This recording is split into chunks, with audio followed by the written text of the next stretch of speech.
The sound of the rain hitting the roof of the temporary shelter I stood under was like a hiss, full of anger at fate for taking away the person I had loved for so long. I was here alone. The others left me alone, giving me the opportunity to say goodbye in private.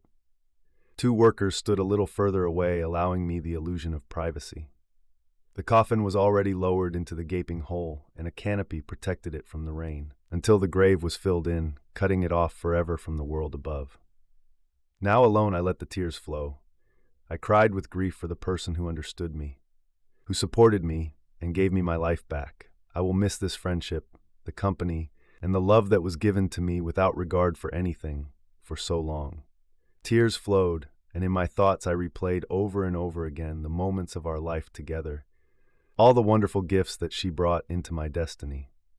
The beginning of the end of my other life began from the moment I saw Albert leave the room and head down the corridor to our bedroom. I waited until he closed the door behind him, and then I broke through. I began to cry, covering my face with my hands, giving vent to my grief. I sobbed until I was choking, and then I curled up on the couch with my legs tucked to my chest and cried some more. I couldn't hold back any longer. This had been coming for a long time, and now I was completely absorbed in it. I cried for many reasons, not the least of which was guilt, and a sense of betrayal towards my husband and our marriage, but also the loss of our life together. The loss of my husband in his depression and deception. To understand what brought me to this point, I went back to the beginning. My husband's name is Albert Bennington. Most people remember him for a scandal a few years ago when the company he worked for became involved in national security matters. It was written about in the newspapers and talked about on national television. I'm his wife Angelina, or just Angie as my friends call me. We have been married for over 33 years. I am 53 and Allah is 55. We have a daughter, Jennifer, who is now 30, but we have not seen or communicated with her for more than 10 years. She was adopted and caused problems from the moment she learned to run away from home. In short, she left home at the age of 19, already pregnant, and since then we have had no contact with her. Al worked for a company that sold machine parts to foreign companies. His work involved government contracts, and there was always some shady scheme between those to whom the parts were sold. I never understood the details, and Al tried to shield me from it. He worked there for 14 years and quickly rose through the ranks until he became president and chief financial officer. That's when a scandal broke and Al was accused of money laundering involving an Iranian company. The Justice Department sued and charges were brought against Al and several other men. The trial was difficult and accusations flew in different directions. This process lasted more than 2 years, and during this time Al tried to hide most of our assets offshore. The FBI was able to find and freeze many of these accounts, and money became a problem for us. We sold our house and cars and moved to more modest housing. Against Al's will, I finally decided to get a job. I needed her to keep me sane and also to supplement our budget a little. I found a job at a bank, starting as a teller and eventually working my way up to agent level, working with corporate accounts. The trial pushed Allah into deep depression. Of course, he lost his job and couldn't find a new one while he was under indictment. He spent most of our money on lawyers, and our finances went from moderate to zero in less than 2.5 years. By the end of the first trial, Al had lost almost all of our money and property, and his health began to deteriorate. By the time all the appeals were over, we were left with only my income and living in a small 1-story, 2-bedroom house outside the city. This was all we could afford. All this time I stayed with Al and didn't even think about divorce. I was his wife and promised to be with him in joy and sorrow, in wealth and poverty. It was the worst period and we became poor, but I stayed close. Unfortunately, our marriage began to suffer almost from the moment the charges were brought against us. All of us had a strong and stable marriage, and for more than 30 years we had few problems. Our sex life wasn't particularly colorful, but it was quite fulfilling and we both enjoyed our moments of intimacy. I had 2 settings for making love. One I called pleasure mode and the other pain mode. It didn't really hurt, but that's what Al and I called it. In pleasure mode, I loved to please Allah by satisfying him and then letting him just lie back while I took the lead and made love to him. I didn't always feel pleasure at such moments, but that didn't matter. To me, the main thing was that it made him happy. Pain mode was more traditional, with all taking the lead. We liked both approaches equally. We developed a certain routine. We usually made love after parties, or almost always at least once on the weekend. All loved getting up on Saturday mornings, going to the kitchen and bringing chilled fruit back to bed. We sat in bed, ate fruit, and then made love. Sometimes this happened several times in the morning, and we both liked it. Although, of course, at our age, it meant that we spent the entire first half of the day in bed. But it was our time and we appreciated it. When the trials began, and then our affairs began to decline, our intimate life gradually faded away. After the first trial, we practically stopped making love, and this happened no more than once or twice a month. And only in those cases when Allah was having a particularly difficult day and needed support. These moments became a kind of consolation for us. I didn't mind them. On the contrary, I even waited for them because that was all I could give him. But after the trial and subsequent appeals, everything stopped completely, and all never again turned to me for consolation. After the appeals, and already in the third year of unemployment, Allah's depression worsened. This happened gradually, and I did not notice it since I was at work almost all day. Everyone stayed at home and did almost nothing, but I didn't complain. I hoped that he would be able to overcome this condition because he managed to avoid a prison sentence. I tried to push him to start calling his friends and try to find a job, but if he did something, he didn't tell me about it. It got to the point where I insisted that he see a psychologist. She listened to him and eventually prescribed antidepressants. I made sure he took them, but there was no noticeable improvement. He went to appointments twice a week, but we couldn't afford it, and he soon stopped seeing the doctor. At that time, I was already working for a large bank that was expanding by acquiring small banks and savings companies. It was a good place to work, and I moved up the career ladder quickly. I already held the position of account manager, and I had 4 people subordinate to me. They were all young and worked well. I loved my job and looked forward to the WAF morning so I could immerse myself in it again. I understood that this was partly due to the fact that I just wanted to run away from Allah. He didn't seem to care. He never showed interest in my work or asked about it. I was subordinate to a man about my age who was very attractive and pleasant to talk to. His name was Haywood Meissner, but we all called him Woody. He trained me when I first started working at the bank, and it was he who recommended me to management when it came time to appoint a new department head. He was divorced and lived alone in a prestigious area. At one time, I could have been his neighbors. Woody was also a good friend and confidant to me during those difficult times during and immediately after the trial. He supported me and was always ready to listen. I suspected that he would want more than just friendship, but he never insisted, and I remained faithful to my husband and marriage. By the time all had been unemployed for more than 3 years, and his depression had dragged on for almost a year and a half, he still continued to take pills prescribed by a psychologist, although this did not bring much improvement. One evening, during one of our quarrels, all unexpectedly said that he had a friend who might help him get a job. I forgot what we were fighting about, because I was overcome with joy, and I started asking him about the details, but he just shrugged his shoulders and said that it was too early to talk about it. He said that the meeting was scheduled for one of the next days, and then he would be able to tell me more. That night we went to bed, and I thought that maybe all would want to make love. But when I tried to take the initiative, he simply turned away and turned off the light. I was overcome with resentment, anger, and disappointment. He seemed to no longer care about me, nor about our marriage and intimacy. I cried quietly, but he didn't seem to notice. I fell asleep feeling lonely and depressed, lying next to my husband of 33 years. The next morning, while I was getting ready for work, I was still sleeping. This was common as he rarely got up before noon.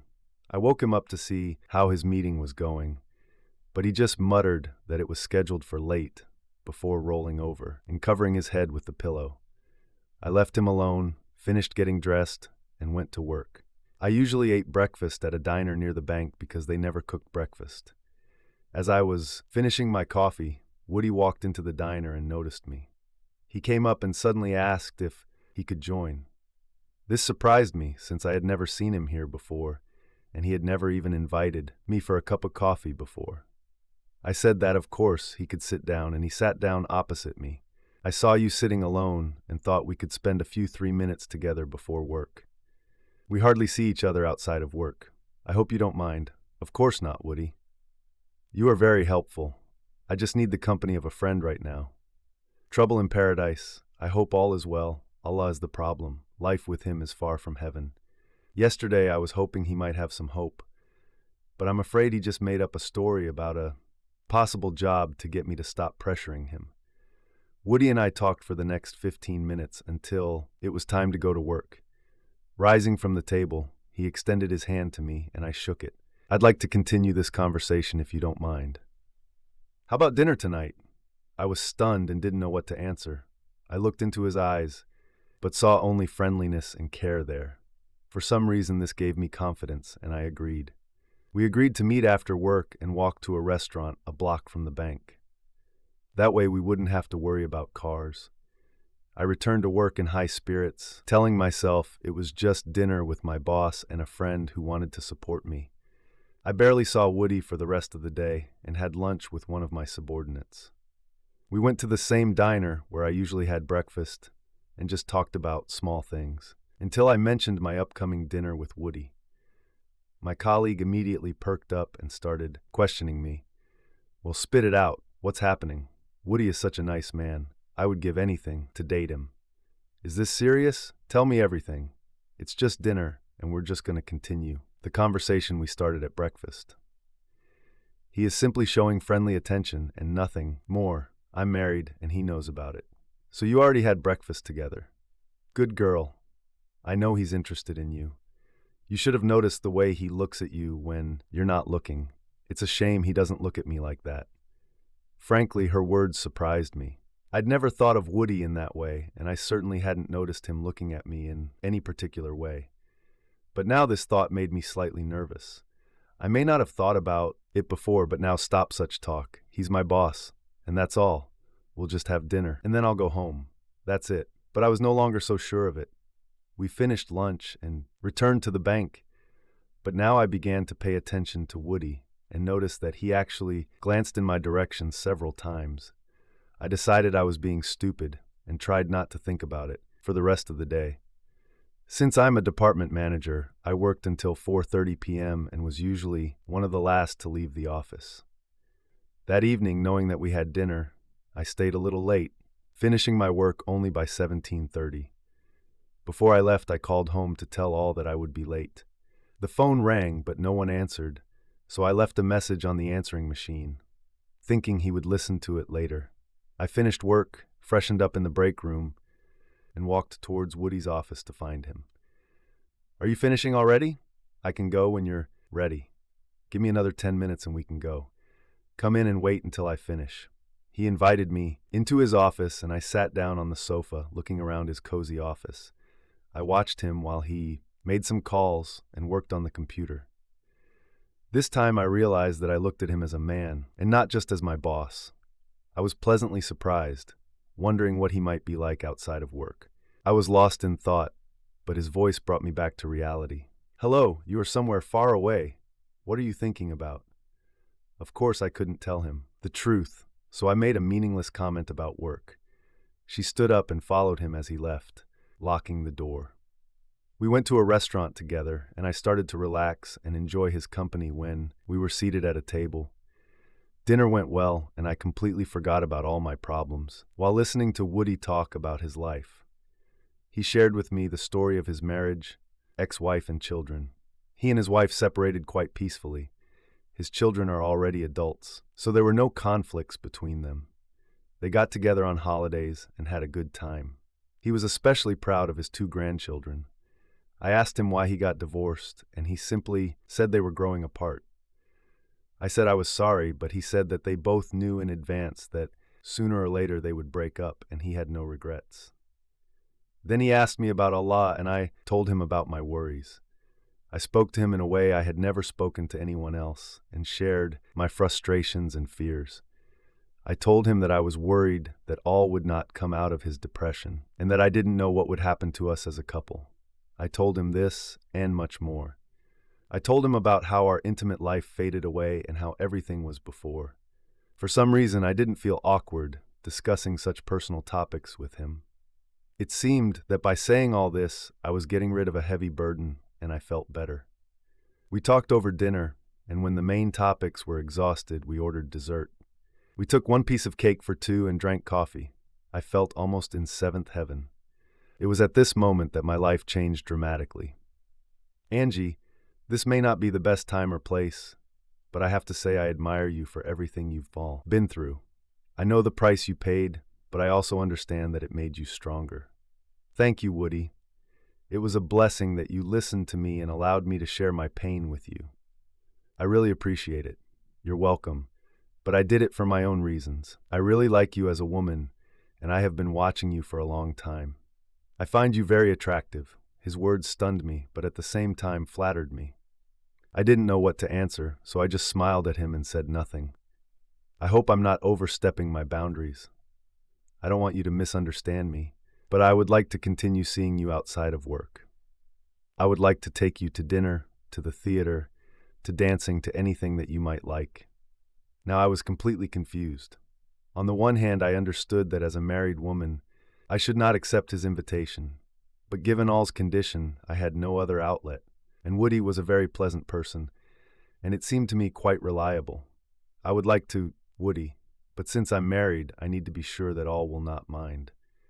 He doesn't go out anywhere, but I don't know how he will perceive my desire to go somewhere. I won't do this without his knowledge. Certainly, don't do anything that might make you feel uncomfortable. Just let me know when you decide, okay? After that, we talked some more, and then Woody walked me to... When I opened the door, he leaned over and kissed me on the lips. I kissed him back before I realized what I was doing. Suddenly, I pulled away and Woody apologized. Sorry, it was unexpected. For me, too. I hope I didn't offend you. No, it's okay. It was just a little unexpected. Well, good night. With these words, I got into the car, started the engine, and drove home, full of contradictions. On the way home, I remembered the kiss and a pleasant, warm feeling spread in my chest. By the time I got home, I had already pulled myself together and calmly entered the house. I looked for Allah and found him upstairs in bed. It was only 8:15 and he was already asleep. I went in to check on him and saw that he was fast asleep. I changed my clothes and went downstairs to take care of business. I noticed that my message on the answering machine remained unheard, and everyone only ate a bag of chips for dinner. I sat down at the table staring at it, the flashing message indicator and the empty packaging, and couldn't stand it. I started crying. Finally, I went to bed, wondering what I should do now. Listening to Allah's breathing next to me, I gradually came to the decision that I wanted to be with Woody. I wanted a little joy and excitement in my life, and all had long ago decided to distance himself from me. I didn't plan to do anything other than enjoy the things Woody suggested. Dancing, movies, maybe going to the theater. I wanted to spend evenings with friends, playing cards, or having barbecues outdoors. I wanted fun. Under these thoughts, I finally fell asleep, realizing that I would accept Woody's invitation and not tell all about it. In the following weeks and months, things began to change. I would meet Woody after work 2 or 3 times a week, and we would go to different places and do different things. Woody was a consummate gentleman, and I enjoyed our meetings. My days at work flew by quickly, but my evenings at home dragged on forever. I talked to all less and less, and he sank deeper and deeper into depression, but I didn't care. At home, everything remained unchanged, but I felt that I myself was changing. I started eating less and exercising more. I tried to dress better and bought a few new things that flattered my figure. I even bought a new perfume and started wearing more elegant underwear. Although I was never overweight, over time I lost muscle tone and my style became less vibrant, but now everything has changed. I received compliments at work and my colleagues noticed the changes. I attributed it to lifestyle, changes, diet, and exercise, although most of them thought otherwise but said nothing. Everything continued like this for several months. until I stopped worrying about Ola's condition and began to take more care of myself. Everything was innocent until one day the decisive evening came. Woody and I just attended an outdoor concert tonight, and the night was absolutely perfect. As we walked toward the parking lot and Woody's car, he took my hand and didn't let go. I wanted to pull my hand away, but then I let him hold it, and even slightly squeezed his palm in response. He looked at me and smiled. "Did you like the concert? I enjoyed the music and being with you.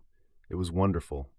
The music still plays in my head. I'll probably be humming it for a few days." Woody laughed and then suddenly stopped. He turned my face towards him and kissed me, passionately, right in the parking lot. I didn't resist, and after overcoming the pause, I responded to his kiss. I hugged his neck and pulled his face towards mine. We continued to hug as his hands slid down my back and pressed me tightly against his body. I felt his excitement and enjoyed this feeling. It's been so long since I felt like a woman. I rubbed myself against him, hearing his quiet moans. We stayed like that for a few more moments before we released our embrace, both barely breathing. "Will you come to see me today? I want you so much. Please come to my house." I didn't have to think long. I understood what he wanted, and I wanted it myself. I wanted him to take me so I could feel like a woman again. "Yes, I will go with you. I want you to take me to your bed and make love to me." We hurried to his car. For a second I had doubts, but I quickly cast them aside. I knew what I wanted and needed it. Allah left me alone a long time ago. I wanted intimacy, and Woody wanted it too. I relaxed, leaned back in the seat, and when Woody reached for my hand, I took his hand and pressed it to my chest. He looked at me with a bright sparkle in his eyes, and it ignited my inner fire. I again felt that long-forgotten excitement and was on the verge of crying with joy. Woody parked the car and led me into his house. I looked around as he closed the full garage and put away the keys. He checked everything around to make sure everything was okay, and then he took my hand and led me down the narrow hallway to the bedroom. It was small but neat, with a bathroom barely big enough for a bathtub and shower.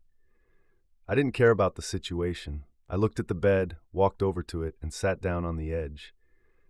I sat on the edge of the bed, watching Woody, who stood looking at me. I smiled at him and slowly unbuttoned my blouse, letting it slide off my shoulders.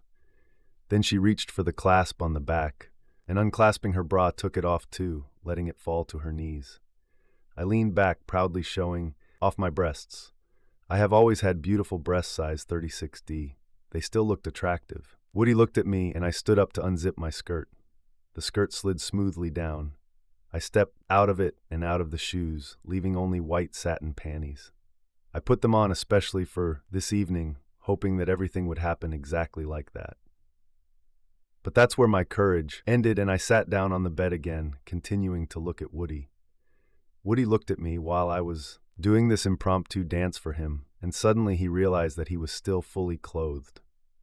He hastily began to undress, though less gracefully than I did, but the result was the same. Left only in his boxers, he went into the bathroom, where he turned on the water. A minute later he returned and turned off the light, leaving only the small night lamp on the dresser by the bed. There was enough light for us to see each other. When Woody approached me, I extended my hand towards him, pulling him towards me. He tried to sit next to me, but I stopped him. I was in my pleasure mode and wanted to please him. She sank down next to him, feeling his warmth and carefully touching his hand. The soft light of the room illuminated them, and the atmosphere seemed saturated with something deep and personal. At such moments, she always experienced not only physical closeness, but also inner peace, which grew as their connection became deeper. She allowed herself to relax, just lying next to him, feeling his breath and catching the rhythm of his heart. At this moment, there was no need for words. Their unity was expressed in every touch and look. In her mind, she recalled the past, the times when she and all shared such moments. With him, they had a special chemistry, understanding at a glance, and harmony, which they came to without hesitation. All always appreciated such moments, knowing how important it is to feel needed and loved. She remembered how much he liked it when she took the lead, but at the same time gave him freedom for his desires. This internal memory of past experiences gave her a sense of security and self-confidence. However, with Woody it was, despite all the warmth, their connection was just beginning to form.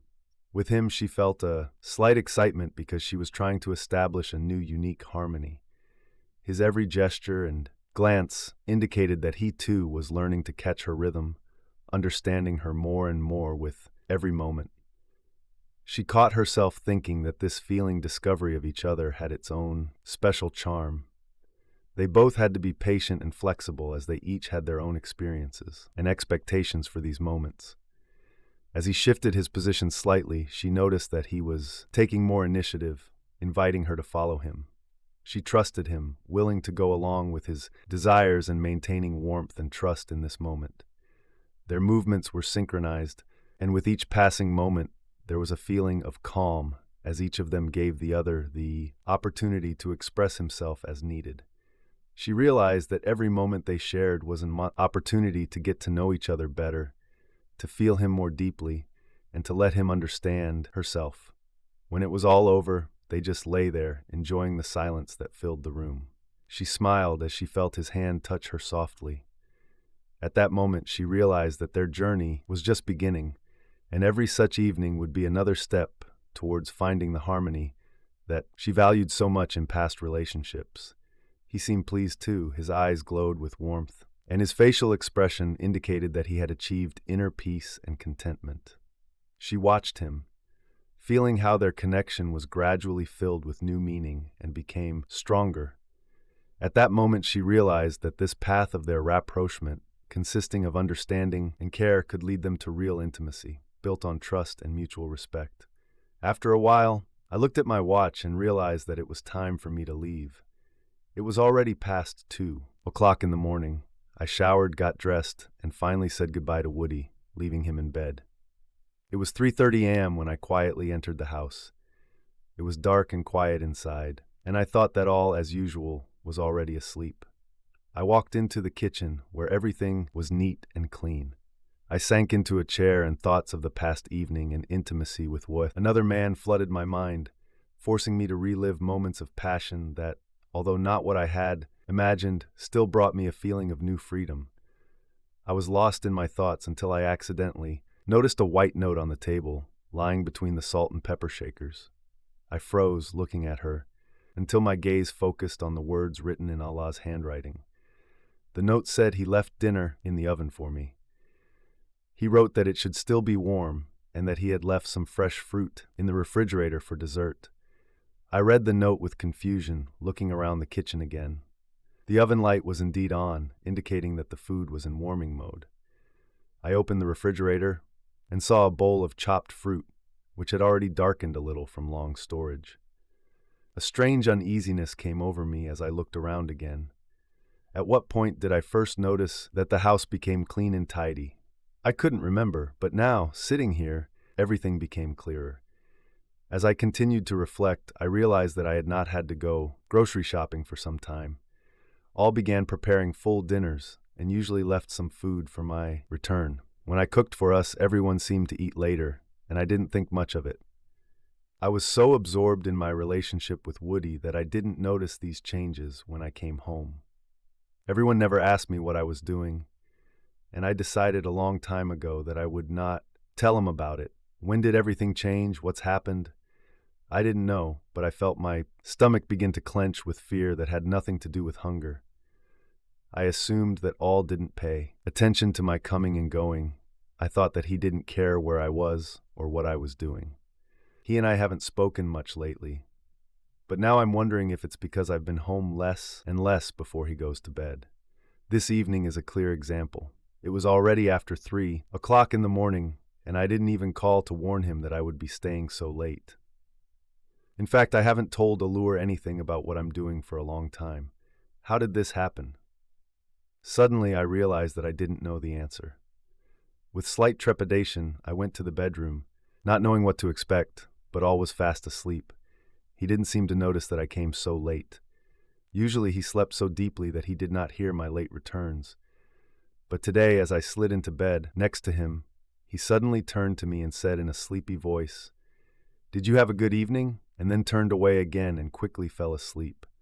I froze lying next to him, not knowing what to fear more, this simple phrase or his silent calm. I lay there until the morning, listening to the light of dawn slowly flood the room. Finally, I got up and headed to the kitchen to make myself some coffee. After last night, I needed a strong caffeine fix. I didn't know what to expect when all woke up. Obviously, he had changed, and I had no idea how long ago the change had happened. It was about 8 in the morning when All entered the kitchen. He looked at me and asked for coffee. I stood up, poured him a cup, and handed it to him while he sat down at the table. Returning to my place, I just looked at him for a while. I was amazed at how much he had changed. His face looked fresh and toned, his eyes were clear and attentive, and his posture was reminiscent of the former image of Allah to which I was accustomed. When did this happen? What time did you come last night? I tried to stay up until I waited for you, but I didn't know where you went or with whom, so I just left dinner for you in the oven. Did you find my note? Again, a striking change. It was the same old Owl. This was not the same person I had lived with for the last 2 or 3 years. What changed and when? Yes, I found it. Thanks for this. Yesterday I went with the girls to an outdoor concert. Then we went to one of their houses and I lost track of time. I'm sorry I didn't give you my number, but I didn't think you'd notice. You're probably right. I wouldn't have noticed before, but something has changed. And I understand that you had to take care of yourself all this time. I have no right to ask where you go and with whom. I'm sorry. His contrite tone was almost enough to make me cry. After what I did last night, he didn't feel like he had the right to ask me questions about it. I needed to leave before I lost control. I stood up and, taking my cup to the sink, answered, "No, I should have told you about my plans. I'm sorry, and it won't happen again. I'll change." I left the kitchen so as not to burst into tears. I walked into the bathroom, closed the door, and sat on the floor shaking. I knew what was happening. A crushing guilt for cheating on her husband suddenly rolled in. Not just last night, this was the final step. The first step was taken a few weeks ago when I first met Woody without telling Al. I stayed on the bathroom floor for at least an hour trying to sort through my feelings, guilt, despair, deception, and hopelessness. I needed to make a decision and quickly. About 2 hours later, I went out to talk to Al. He was sitting in the kitchen and reading a newspaper. I noticed that the dishes had been washed. When I entered, he looked up and smiled. I looked into the face of the man I'd lived with for so many years. And this time I saw the man I married and not the man he had been for the last 3 years. My heart sank at the sight of this. I loved this man for most of my adult life. I still loved him. This made what I was about to do even more difficult. Al, I need to talk to you. If possible, I would like to say everything that needs to be said without interruption. Do you mind? Please. He put down the newspaper and looked at me with all his attention. He just smiled encouragingly at me and told me I could talk. I sat down opposite him at the table. I started with a heavy heart, but with the conviction that this had to be done. I want to say that I'm glad to see what you have become. It is obvious that you have made significant changes and are better than you have been in years. I don't know what happened, and I am sorry that I was so immersed in my own world that I didn't even notice. This is unforgivable on my part, and I am very sorry. I will try to interrupt me, but I asked him not to. I took his hand and raising it to my lips continued. I tried for so long to support you through trials and appeals, but you began to withdraw into yourself and I felt that you were leaving me.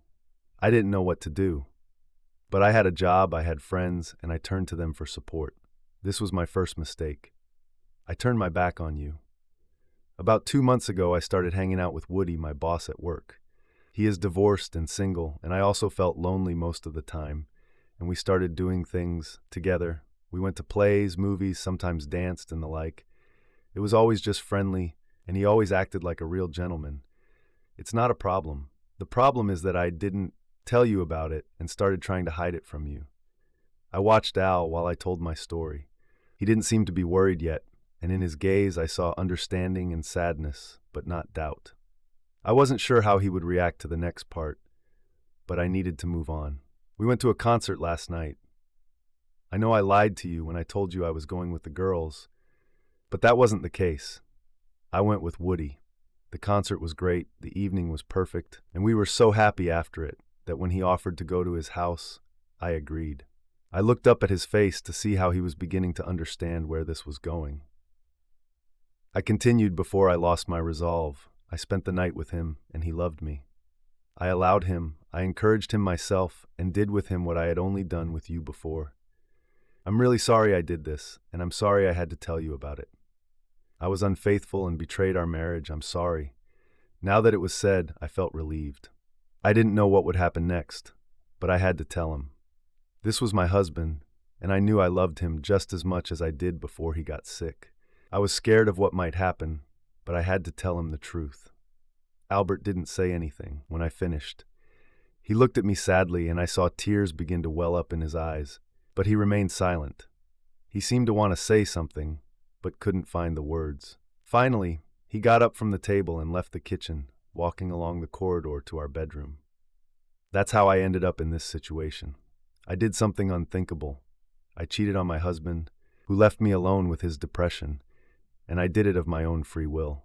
I enjoyed last night, and I remember all I wanted was to make Woody happy. I wanted to please him the same way I had always tried to please my husband before. But today, standing in front of me was no longer the same person I cheated on. Now I was about to meet my husband, the man I had lived with for 33 years, and not the indifferent, depressed man he had been for the last few years. He came back some time ago, but I just didn't notice it. All this time I took care of myself, thinking only about myself. And now I had to admit to him that I had betrayed our marriage and turned away from the man I married simply because he was sick, and I could not keep my promise to be there in sickness and in health. I walked out the door, got into the car, and drove to Woody's house. He opened the door when I was already approaching his house and came out to meet me. When he saw the expression on my face, he silently hugged me, and I burst into tears on his chest. He held me tightly in the middle of the yard, allowing me to cry.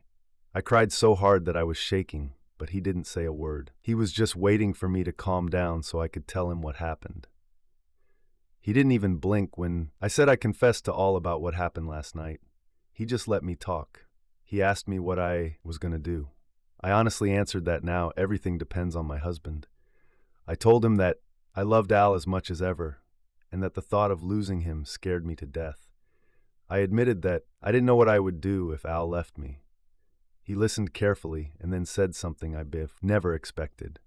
You know I love you, right? I have loved you since the first time I saw you. If he leaves you, I will always be there and would like you to become my wife. I didn't know what to say, but I had to be honest with him. I didn't love him that much, and I could never consider marriage to anyone other than Al. If Al leaves, I'll be alone because I'll never get married again. I can't love another man the way I love Al. I told him this, and his face showed sadness and disappointment, but he accepted my words. He even said that he would still marry me if I agreed, and perhaps with time I could fall in love with him. I smiled, sadly, but told him that it was impossible for me. I returned home to meet Al, but found him strangely calm. He was sitting in the family room watching TV without looking up when I entered. I sat in my chair and just watched him for a while. Finally, I decided to speak.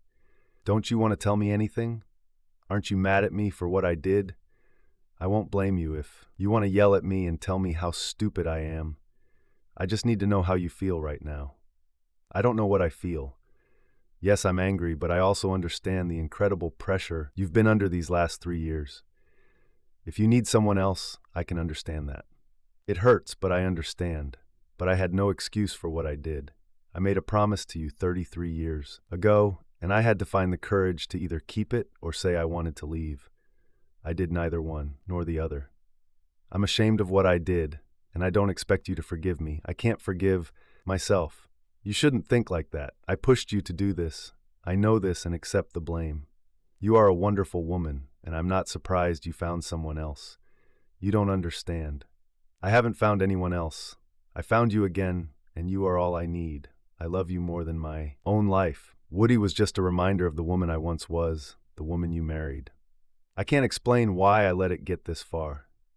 I didn't want this and didn't think about it for many months while we spent time with him. You don't have to tell me all this. I said I understand. You and I haven't been close in years. I don't blame you for looking elsewhere. I don't blame Please don't make excuses for what I did. I was wrong, and you should be angry at me for betraying you. You never left me, even when everything was falling apart. You were sick and needed me, and I wasn't there. You know it's true, so don't make excuses for me. I cannot and will not justify myself. I did something bad, and I will never forgive myself for it. Al and I talked for the next few hours. I became increasingly frustrated that he wasn't angry at me and didn't put all the blame on me like I thought he should. He should have been angry, even furious, but he remained calm and tried to take all the blame for my betrayal on himself. I didn't let him do that. But as the hours passed, I began to suspect that perhaps I had finally destroyed all the love he had for me, and that was why he could not get angry. He didn't care. The longer we talked, the more I began to believe it. Finally, I got up and went into the bedroom to cry alone. I realized that I had lost everything. We talked to each other for several days, but never came to any agreements or mutual understanding. Al continued to remain calm and did not blame me, and I continued to expect that he would finally show anger and disappointment. But this did not happen. We lived together but apart. I became depressed and my work began to suffer. Woody covered for me at work and eventually suggested I take time off. I agreed and went home to try to salvage what I could from our broken marriage. One day soon after this, Al told me that he needed to go away for a few days to meet with a potential employer. I wanted to go with him, but he refused, saying that he would constantly move from place to place, and he would not have time for me. I finally agreed to stay home while he left. By the end of the next day, I began to suspect that something was wrong when I didn't hear from him. He didn't call, and when I tried to call his cell phone, the calls went straight to voicemail. I kept trying to contact him, but to no avail. 3 days later, the doorbell rang. I opened it and saw an unfamiliar man with a briefcase in one hand and an envelope in the other. I asked what he needed. "Are you Mrs. Angelina Bennington, Albert Bennington's wife?" "Yes, it's me. Who are you and what do you need?" "My name is Henry Green. I am Mr. Bennington's lawyer. Can I come in for a few minutes? I have something for you from your husband. It's important that I explain a few things to you." With a premonition of trouble and confusion, I invited him to enter. He walked straight into the kitchen and placed his briefcase and envelope on the table in front of him. He looked at me, waiting for me to join. I walked in slowly and sat down, not knowing what to expect. "Where is my husband, Mr. Green? Where is he, and why are you here?" "First of all, Mr. Bennington left the country but hired me to handle some important details. He wanted you to have this first. Left the country. What does it mean?" I tried to comprehend his words when he handed me an envelope. I opened it and found a divorce agreement inside, already signed by Al and notarized. I couldn't read it through my tears, but the lawyer took it and began to read out the terms. Clause 1. I waive all rights to the property set forth below and assign such rights to my wife, Angelina Bennington. Clause 2. I agree to pay the sum of $1,500 per week into the account designated by Angelina for her personal disposal. Clause 3. I agree to repay in full the $2,500 mortgage balance existing on the property listed below by the last day of the current month. Clause 4. I waive all claims to any property or property remaining in the property listed below. All assets are transferred without any conditions to Angelina Bennington. These are the only terms of the divorce agreement requested by Mr. Bennington. The property in question is your home and all the property in it. Are these conditions satisfactory to you?" I just nodded my head in shock. Where did Al get the money to pay off the mortgage and pay me that much weekly?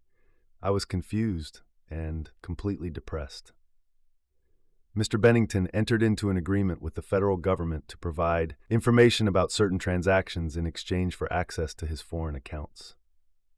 I can tell you that these bills, as far as I know, do not exceed the amount offered to you. This is enough to guarantee the promised amounts, but no more.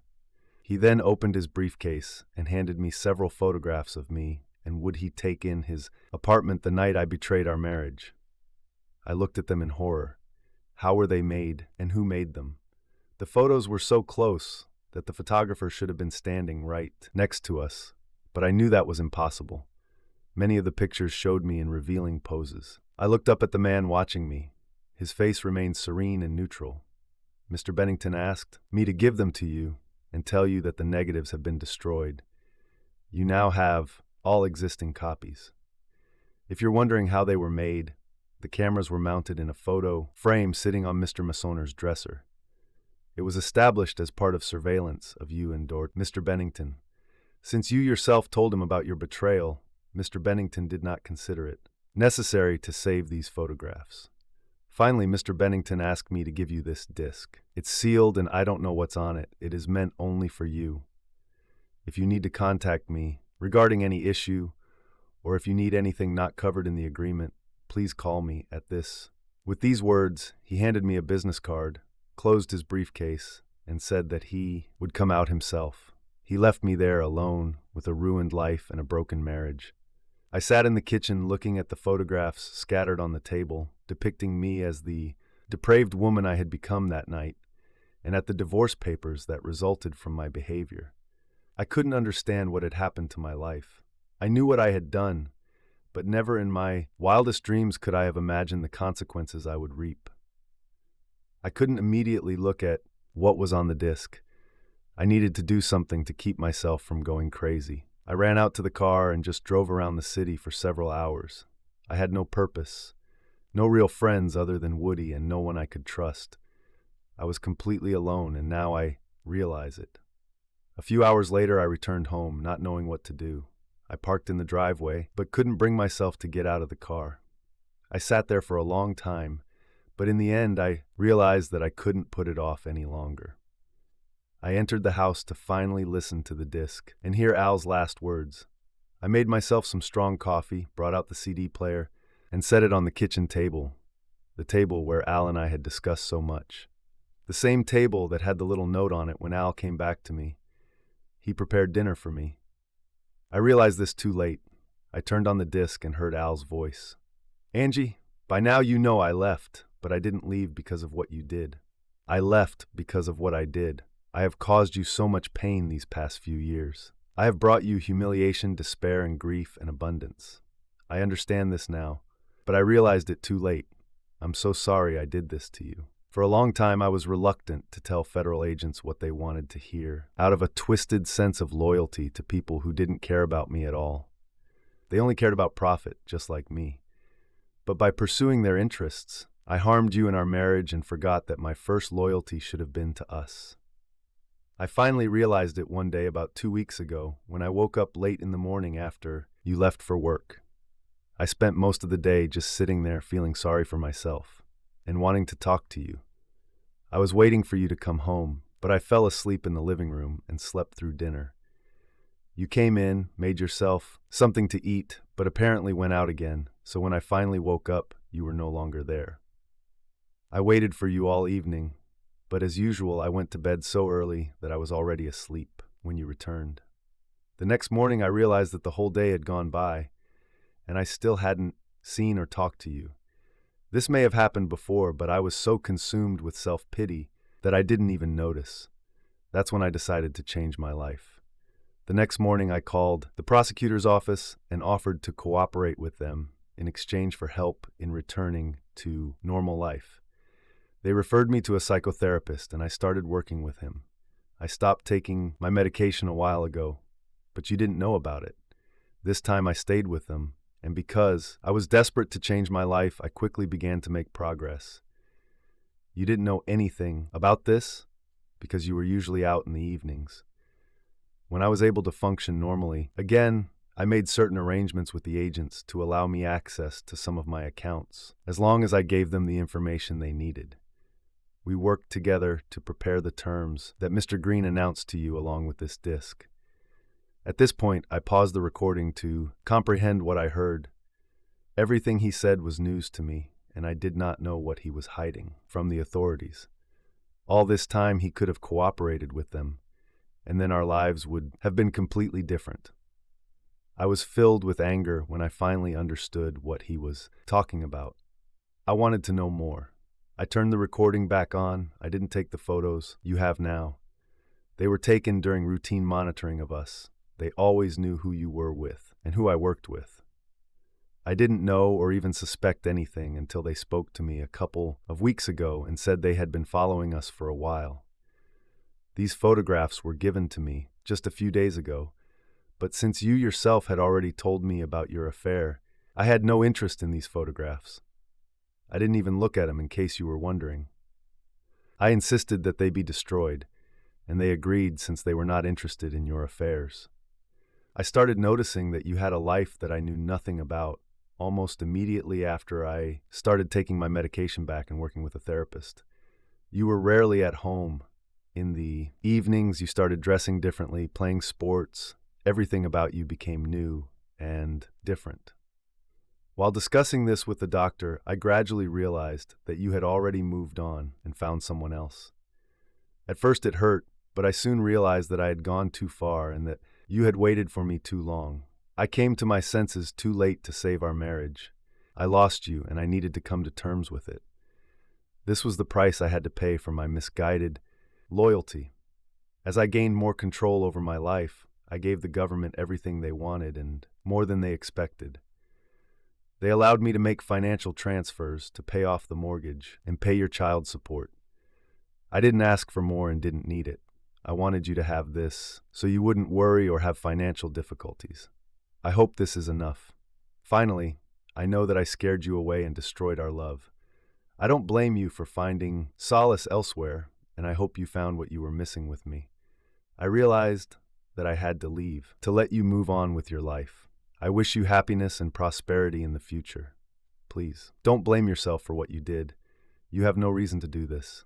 Goodbye, Angelina. Be happy. I still love you as much as I did on our wedding day.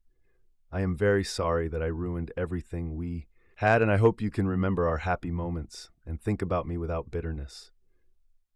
By the time you hear this, I will have already left the country and no one knows where I went. I need this for personal reasons. I'm not in danger, but I need to be somewhere where I can't be found. I don't know for how long, perhaps for a very long time. I will keep in touch with Mr. Green from time to time, but he will only be able to contact me at my direction.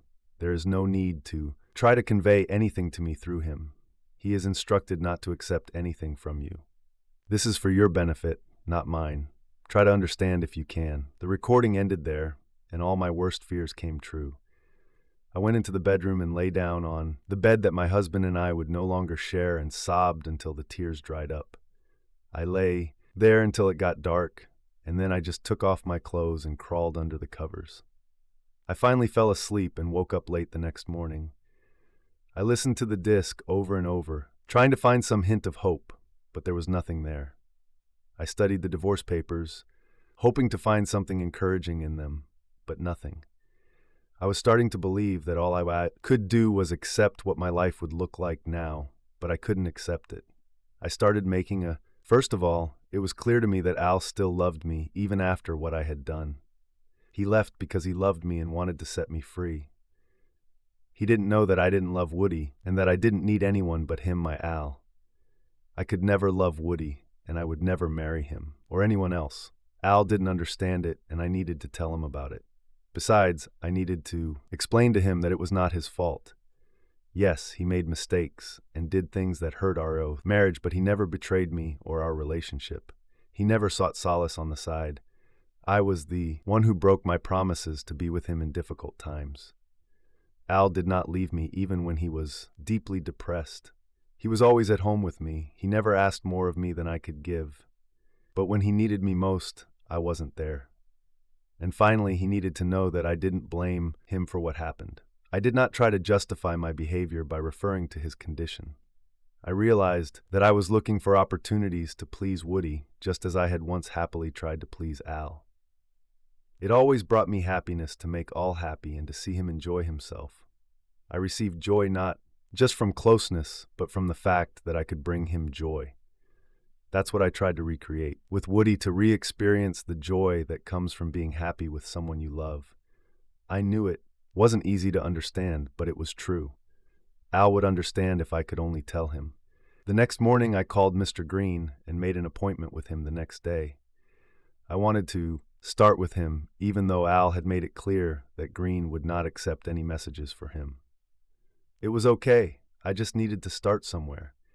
Then I called Woody and handed in my resignation. I told him this over the phone and said that I would send him a written statement as soon as I could.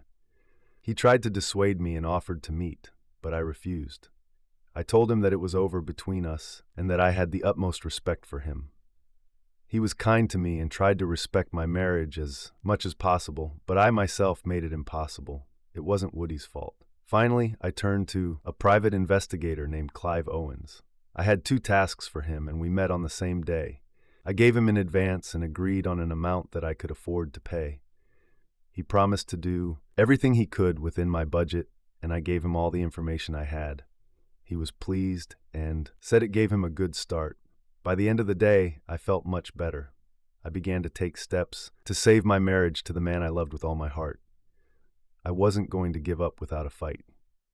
There was almost no chance, but I was ready to do everything possible, and this brought me peace. That evening, I cleaned the house and organized my closets. I threw away everything that reminded me of the last 3 years and kept only things from my old life. I got rid of everything new: fashionable underwear, tight pants, a single thong, lacy bras, and perfumes that I bought just to attract Woody.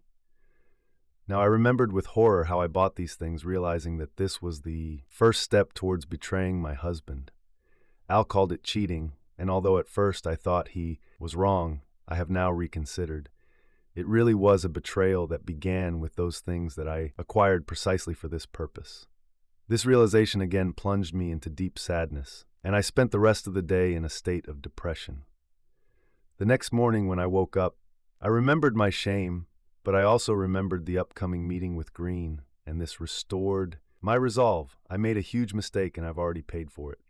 Okay, let this be in the past. It's time to move on.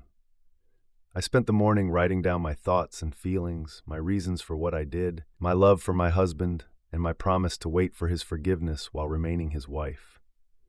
I collected all this in a letter for him. She sealed it in an envelope addressed to Al. He might never get it or read it, but I had to try. I dressed in my most formal suit and applied light makeup to look businesslike. I was ready to meet Mr. Green. He warmly welcomed me into his office and invited me to sit at his desk rather than in front of his desk. He joined me, asked if I would like something to drink, and when I said no, he sat down opposite me. "Well, Mrs. Bennington, I'm surprised you're back so soon. Is there anything I can help you with?" "Yes, Mr. Green, there is. I want to contact my husband as soon as possible. But you know that is impossible, Mrs. Bennington.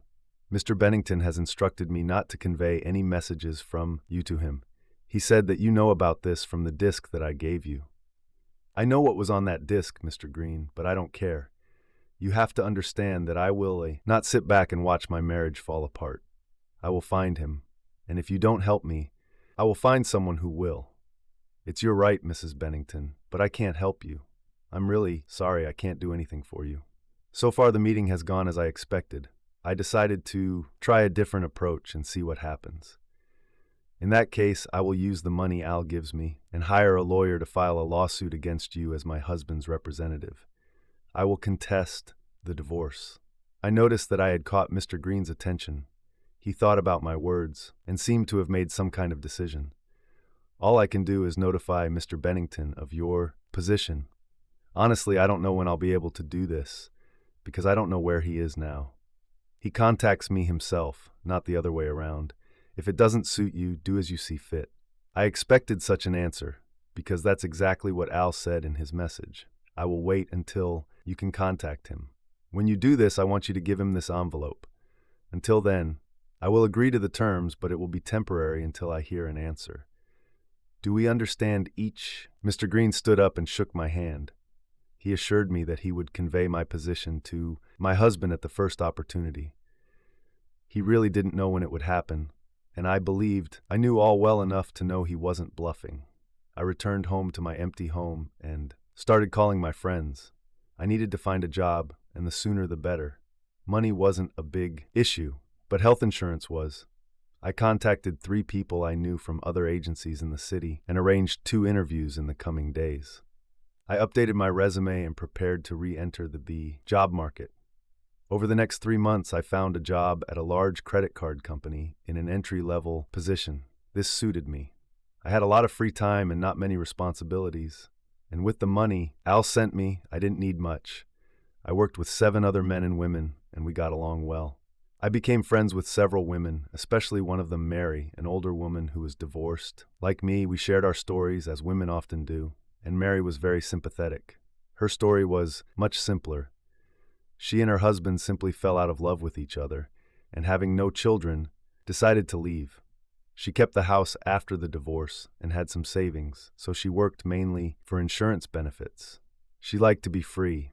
I offered to introduce her to Woody, but she wasn't ready for it. Perhaps it was for the best. I haven't seen him since the day my life collapsed. During this time, Clive continued to search for Al, but instead of an intensive search, he switched to a wider but less expensive network, as he called it.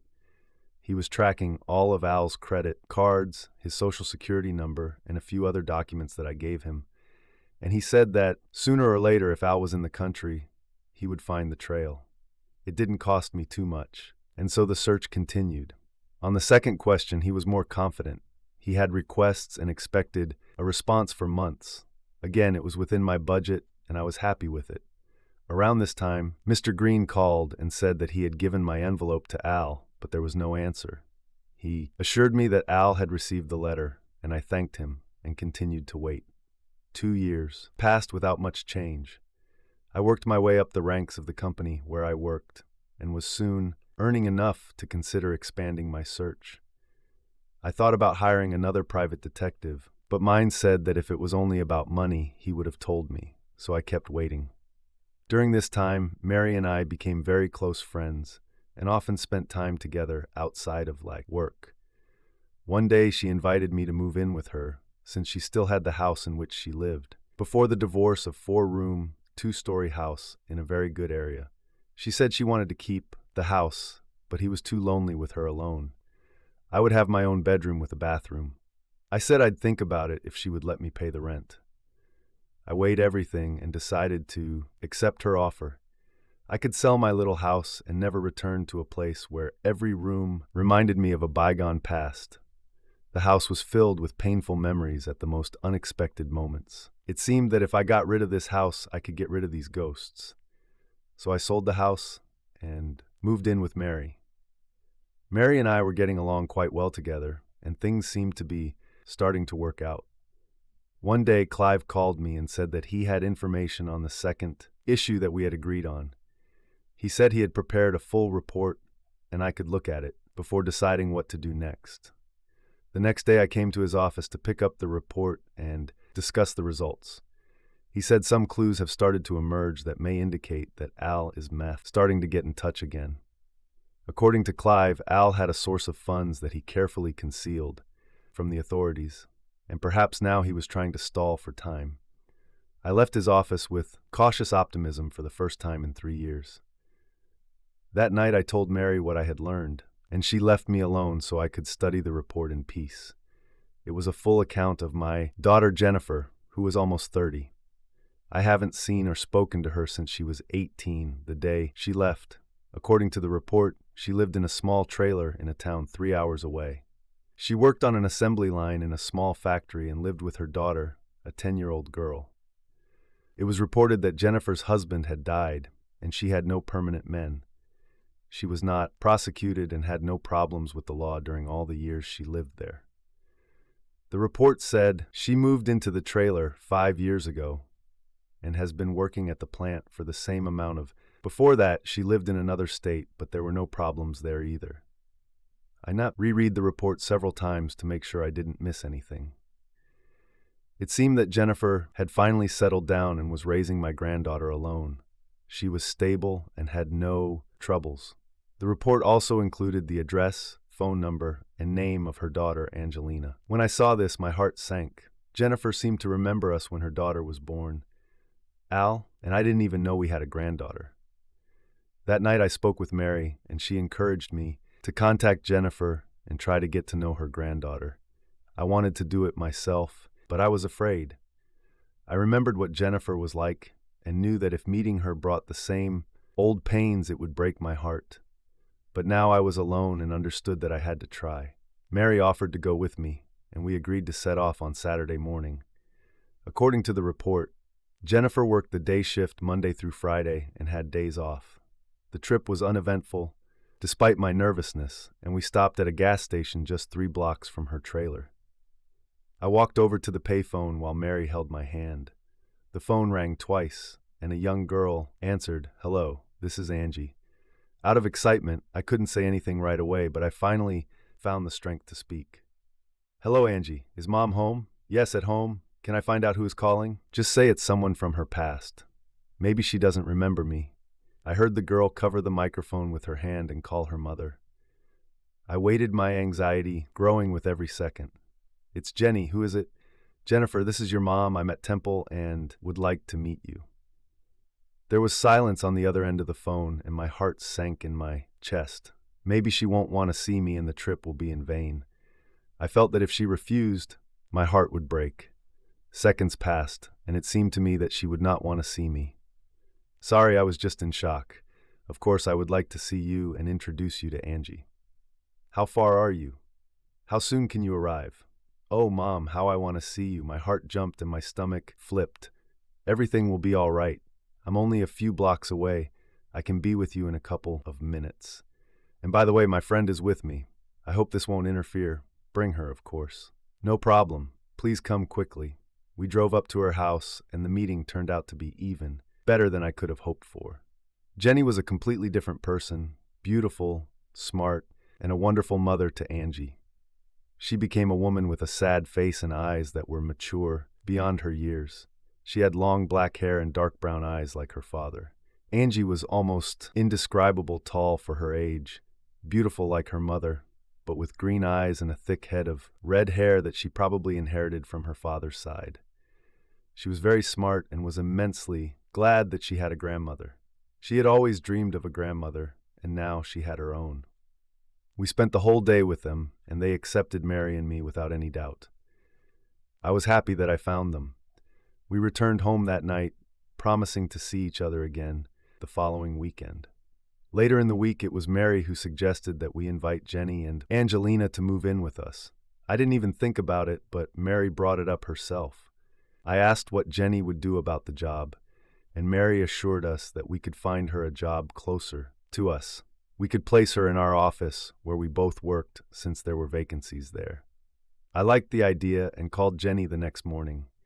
Jenny listened carefully to the proposal, but did not promise anything until she discussed it with Angelina. She was also worried about the job, but I assured her that I knew someone who could offer her a good job with prospects. She could leave the factory and save money at first by living with us. The schools in our area were better, and that was what ultimately influenced her decision. Without going into details, I will say that Jennifer and Angelina moved in with Mary and me 2 months later. Jenny sold her trailer and most of her things, and Mary and I rented a truck and moved her things to us ourselves. We put them in 2 spare bedrooms, and everything worked out great. Jenny and Mary got along great, and Mary simply adored Angelina. It appears that the feeling was mutual. Shortly after they moved, I plucked up the courage to call Woody for the first time in almost 3. He was glad to hear from me, and we agreed to meet for lunch. We discussed how our years apart had gone, and I learned that he had not dated anyone seriously and seemed resigned to life as a low bachelor. I just smiled and told him that he should not despair. A man with such an appearance as his would definitely meet his fate sooner or later. He didn't answer, but from his look I realized that he understood everything. Quickly changing the subject, I told him about Jenny and asked if he could find a place for her. He immediately agreed and moreover offered to personally train her as he once taught me. We agreed to meet, and I left him feeling very satisfied. Woody and Jenny met, and she immediately began working for him. After a couple of weeks, Jennifer was excited about her new job, and one call from Woody reassured me that she was doing a good job. Now that she had a stable job with prospects, she could pay her expenses. Mary initially refused to charge her rent, but eventually agreed when Jenny said that otherwise she would be forced to move out. We all started a happy life. During one of our shopping trips, Jenny finally started talking about Woody and our relationship. We took a break in one of the cafes. She said that Woody often talks about me and always with some sadness. She thought he was in love with me. I thought about it and finally told her the whole story about how Al, Woody, and I tried to save our... I told her everything that had accumulated and felt how I felt better. I still hadn't given up hope of finding Al, but I no longer allowed guilt and sadness to rule my life. Still, it was precisely because of that betrayal that my daughter and granddaughter returned to me again. So much good came out of something so bad. Jenny was very attentive while I told my story. She listened intently as I talked about my problems with Al, his depression, and how I stayed with him. All this time, but ultimately failed to support him when he needed it most. I told her about that night with Woody, but made it clear that it was not his fault. He remained a loyal friend and never showed interest in me after I was honest about my feelings. She listened to everything and then sat down next to me and hugged me. I couldn't hold back my tears and cried on her shoulder. I often cried when I remembered my past life. That day brought Jennifer and I closer than ever, and we finally became real mother and daughter. I thank God that I found her and Angie. I had no idea what I was missing until I found them again. Time passed, and Jennifer received several promotions to senior account manager. She now earned enough to cover her expenses living with us and Mary. I decided some time ago to approach Mr. Green again and arrange to open a trust fund in Angelina's name. I transferred all the alimony assistance that Al sent to this account and added the proceeds from the sale of the house there. By the time Angeli becomes an adult, she will have funds for her education. That's all I could do for her. Al and I had never been able to give it to Jenny, and now it was a long-awaited solution. Jenny had tears in her eyes when I told her about the trust fund. It's been a little over 4 years since Al left. My daughter, granddaughter, and I have built a good life for ourselves. We were still living with Mary because every time we talked about moving, she literally rebelled against the idea. We stayed with her out of gratitude and affection. She gave us unconditional love and friendship. It was a perfect coexistence that made my life better, and I knew it brought happiness to Angie and Jenny. Everything went on until that dark, rainy Monday came that I will never forget. Angie, can you find Jenny so we can all talk? Mary had just returned to the kitchen after finishing some work in the office while Angie and I were doing the dishes after dinner. Jenny did the laundry and ironed Angie's clothes for school. Certainly, Angie, go find your mom. I think she's in the laundry room. Angie left and I turned to Mary. What's happening? I know this tone. You have news for us, and it seems to me that it is not pleasant. No, nothing good, but I wish we could all be there when I say so. Do you mind? Do as you see fit. You know that I love you and will always love you, no matter what happens. I waited as the girls came in and sat down at our kitchen table where we had spent so many wonderful moments together as friends and family. We all watched as Mary gathered her courage to tell us her news. This morning, my doctor gave me a diagnosis for a problem I was having. I didn't tell you much because I didn't want to worry you too much. But I knew it could be serious, so I got tested a week ago. He called today. I have pancreatic cancer. The disease is already at an advanced stage, and the doctor believes that I have about 6 months left. Here's the news.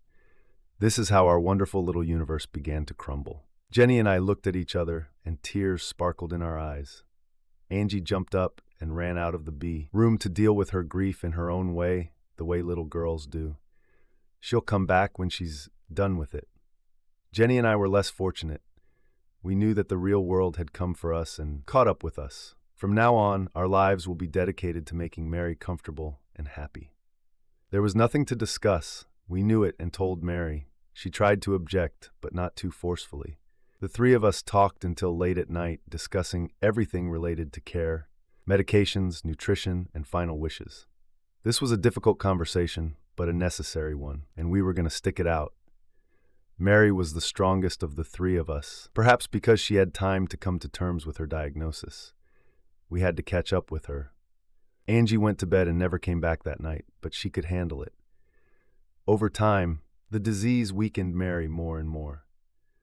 Jenny and I hired a babysitter to watch Mary during the day. While we were at work and Angie was at school, Mary became increasingly less able to be independent and required constant care. Sometimes the morphine would completely debilitate her. and then she would depend on Jenny and me. We took turns caring for her in the evenings and on weekends. Her condition worsened until one day she asked me to sit next to her. She had important words for me. "I want you to know how happy I was that you lived here with me." These were the happiest days of my life after Paul and I got divorced. You were a real gift to me. When we found Jennifer and Angelina, I became even happier. Your daughter and granddaughter are a miracle, and I thank God every night. I didn't have children of my own, so Angie was special to me. I didn't say anything, but squeezed her hand and smiled. I felt the same way and told her about it more than once. There was no need to repeat it. I left you everything in my will. Paul died, I have no other loved ones, and you have become the most important person in my life. So everything is yours now. You can continue to live here, and Jenny and Angie can stay with you as long as they want. I know you don't need anything from me, but I want you to have this. I was so overcome with emotion that I could not speak, but Mary saw it in my eyes. She simply squeezed my hand and, exhausted, closed her vat. I stayed with her, held her hand and wet her face with cool water to ease her suffering. Just a week later, Mary passed away. She passed away in her sleep, and I hope it happened peacefully. I found her in the morning, and Jenny and I hugged each other, trying to cope with grief. I called work to say that I was taking time off to organize a funeral. According to Mary's last will, she wanted to be buried in the cemetery next to her parents' graves. I contacted the funeral home, and they took care of all the details.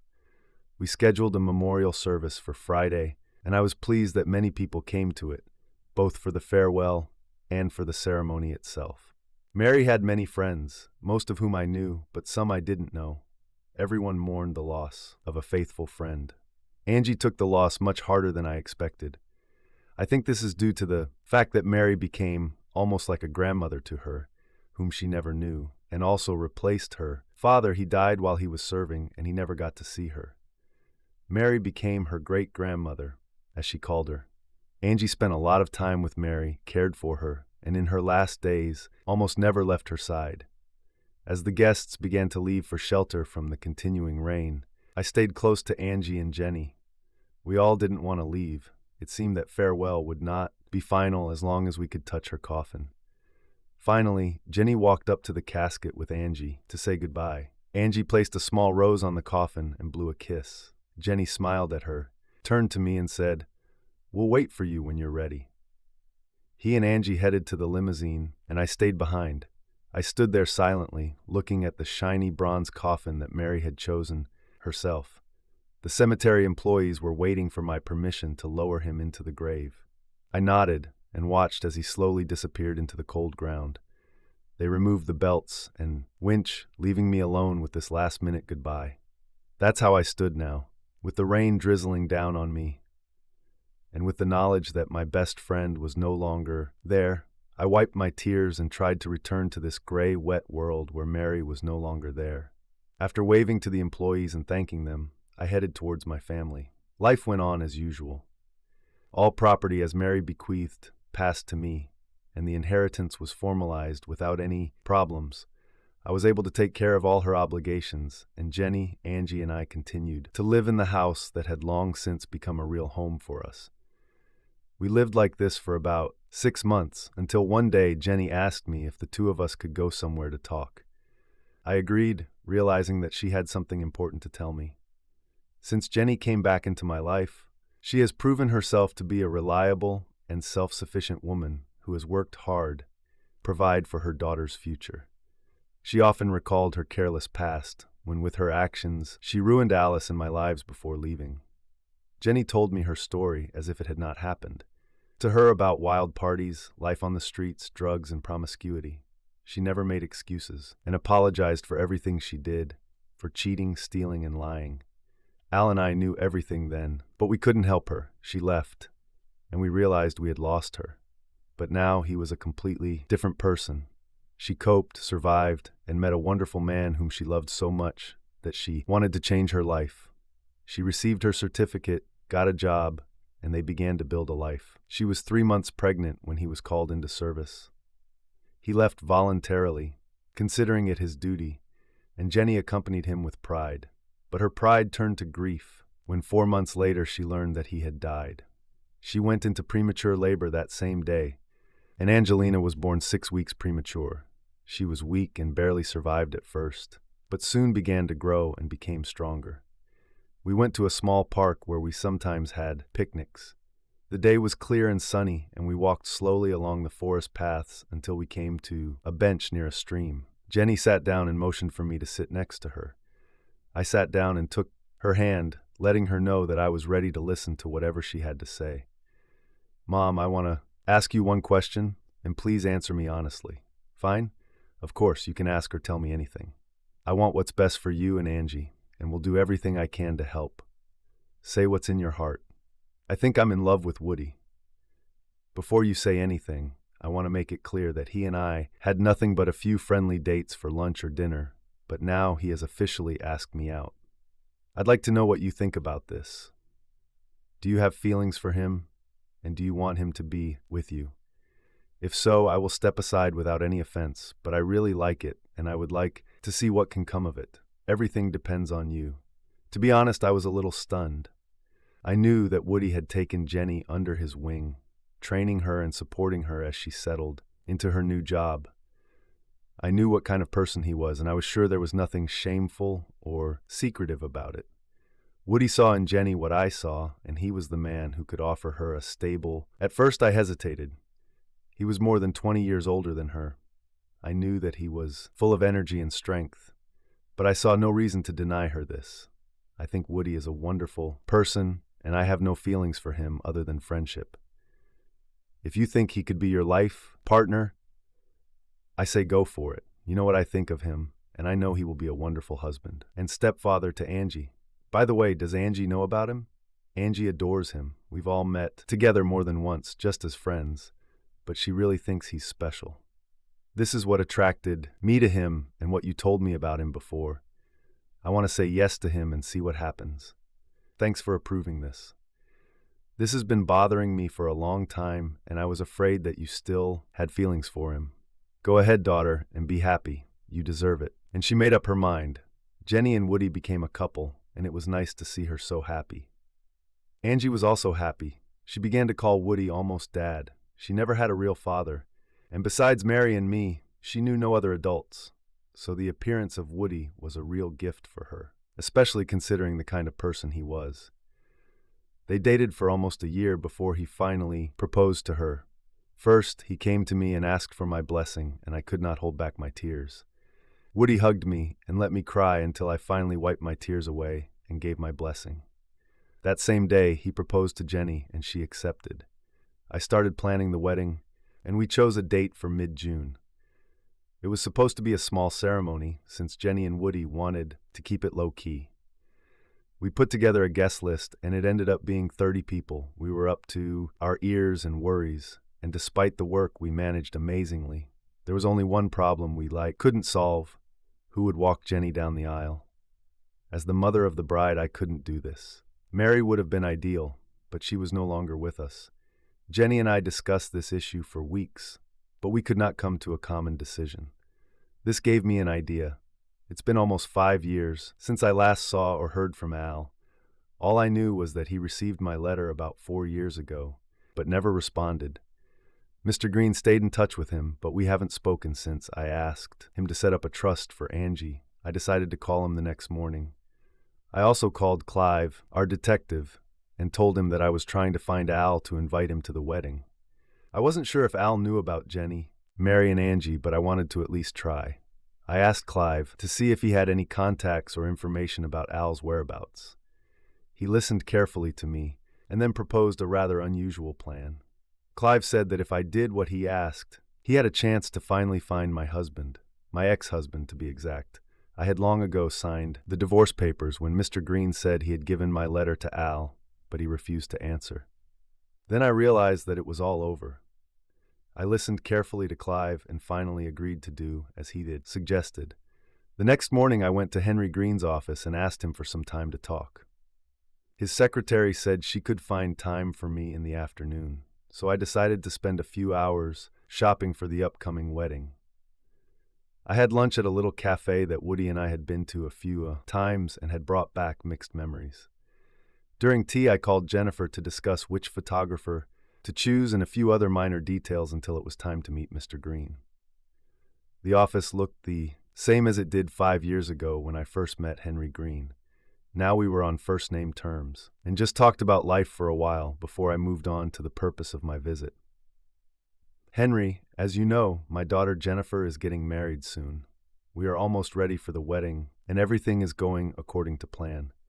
By the way, you're invited if you want to come. Anyway, we have one problem: who will walk Jenny down the aisle. The only people who could do this are either already dead or participating in the ceremony themselves, so there is no one else to ask. And here's what I'd like to ask of you. Tell Al that I want him to walk Jennifer down the aisle on her big day. Henry looked like I hit him with something hard. His face showed shock, and I even found this reaction a little funny. He tried to say something several times, but in the end, he just sat back and looked at me carefully. Say something, Henry. You look funny sitting there with such a stupid expression on your face. This is just a request, and for him it will not be anything supernatural, except as a duty to his daughter and granddaughter. He may still hate me, and I don't blame him for that, but he shouldn't take his feelings out on Jenny. Just ask him. That's all I ask. I stood up, freeing Henry from having to answer. After shaking his hand, I headed towards the exit. By the way, I'll make sure you get an invitation. Hope to see you there. Goodbye, Henry. I quickly left the office and headed to the car. After getting behind the wheel and closing the far door, I called Clive and told him that I had just spoken with Henry and asked him to tell Al my request. Clive listened to me carefully and asked me to wait. He promised to call back as soon as he had some information. There was excitement in his voice, and this gave me hope that this time he could help me. Even though I no longer had any expectations for myself, I still wanted Al to know his granddaughter, and I truly wanted him to walk our daughter down the aisle. She had achieved so much, and it would have been a tragedy if Al hadn't seen her that day. I prayed that Clive would find something. I returned home, and Angie and I spent the next few days getting ready, while Jenny and Woody made plans for their honeymoon and choosing a new home for their family after the wedding.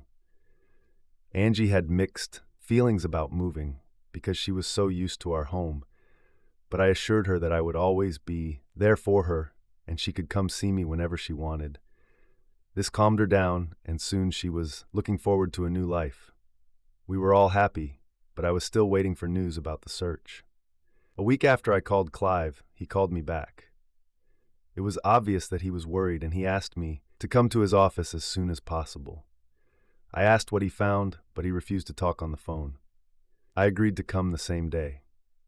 Before going to see him, I called Henry Green and asked if he had been able to contact Al, but he said no. I thanked him and hung up, not understanding what that meant. When I arrived at Clive's office, his secretary greeted me warmly with a big smile.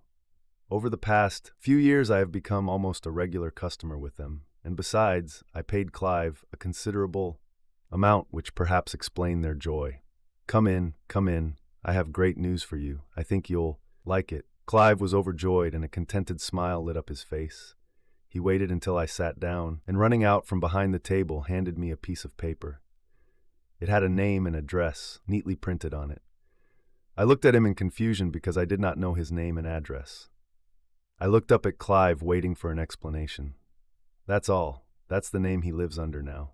And he's only 15 minutes away from you. He has been living here for 3 months. He had previously been in South America and returned to the U.S. only 3 months ago, using false documents and a passport.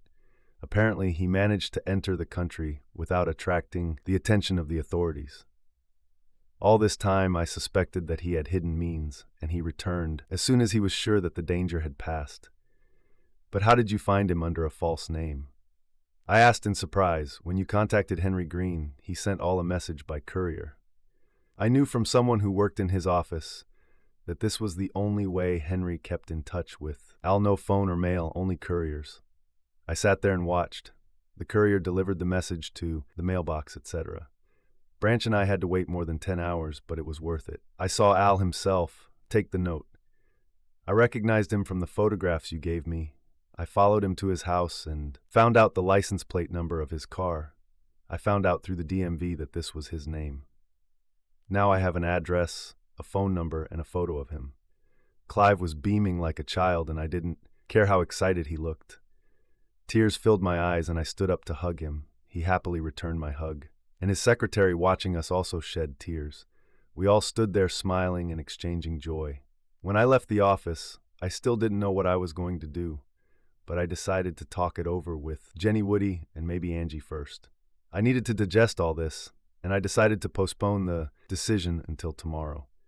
The next morning at breakfast, Jenny and Angie noticed that I was in high. Apparently, I couldn't hide my joy at finally finding Al.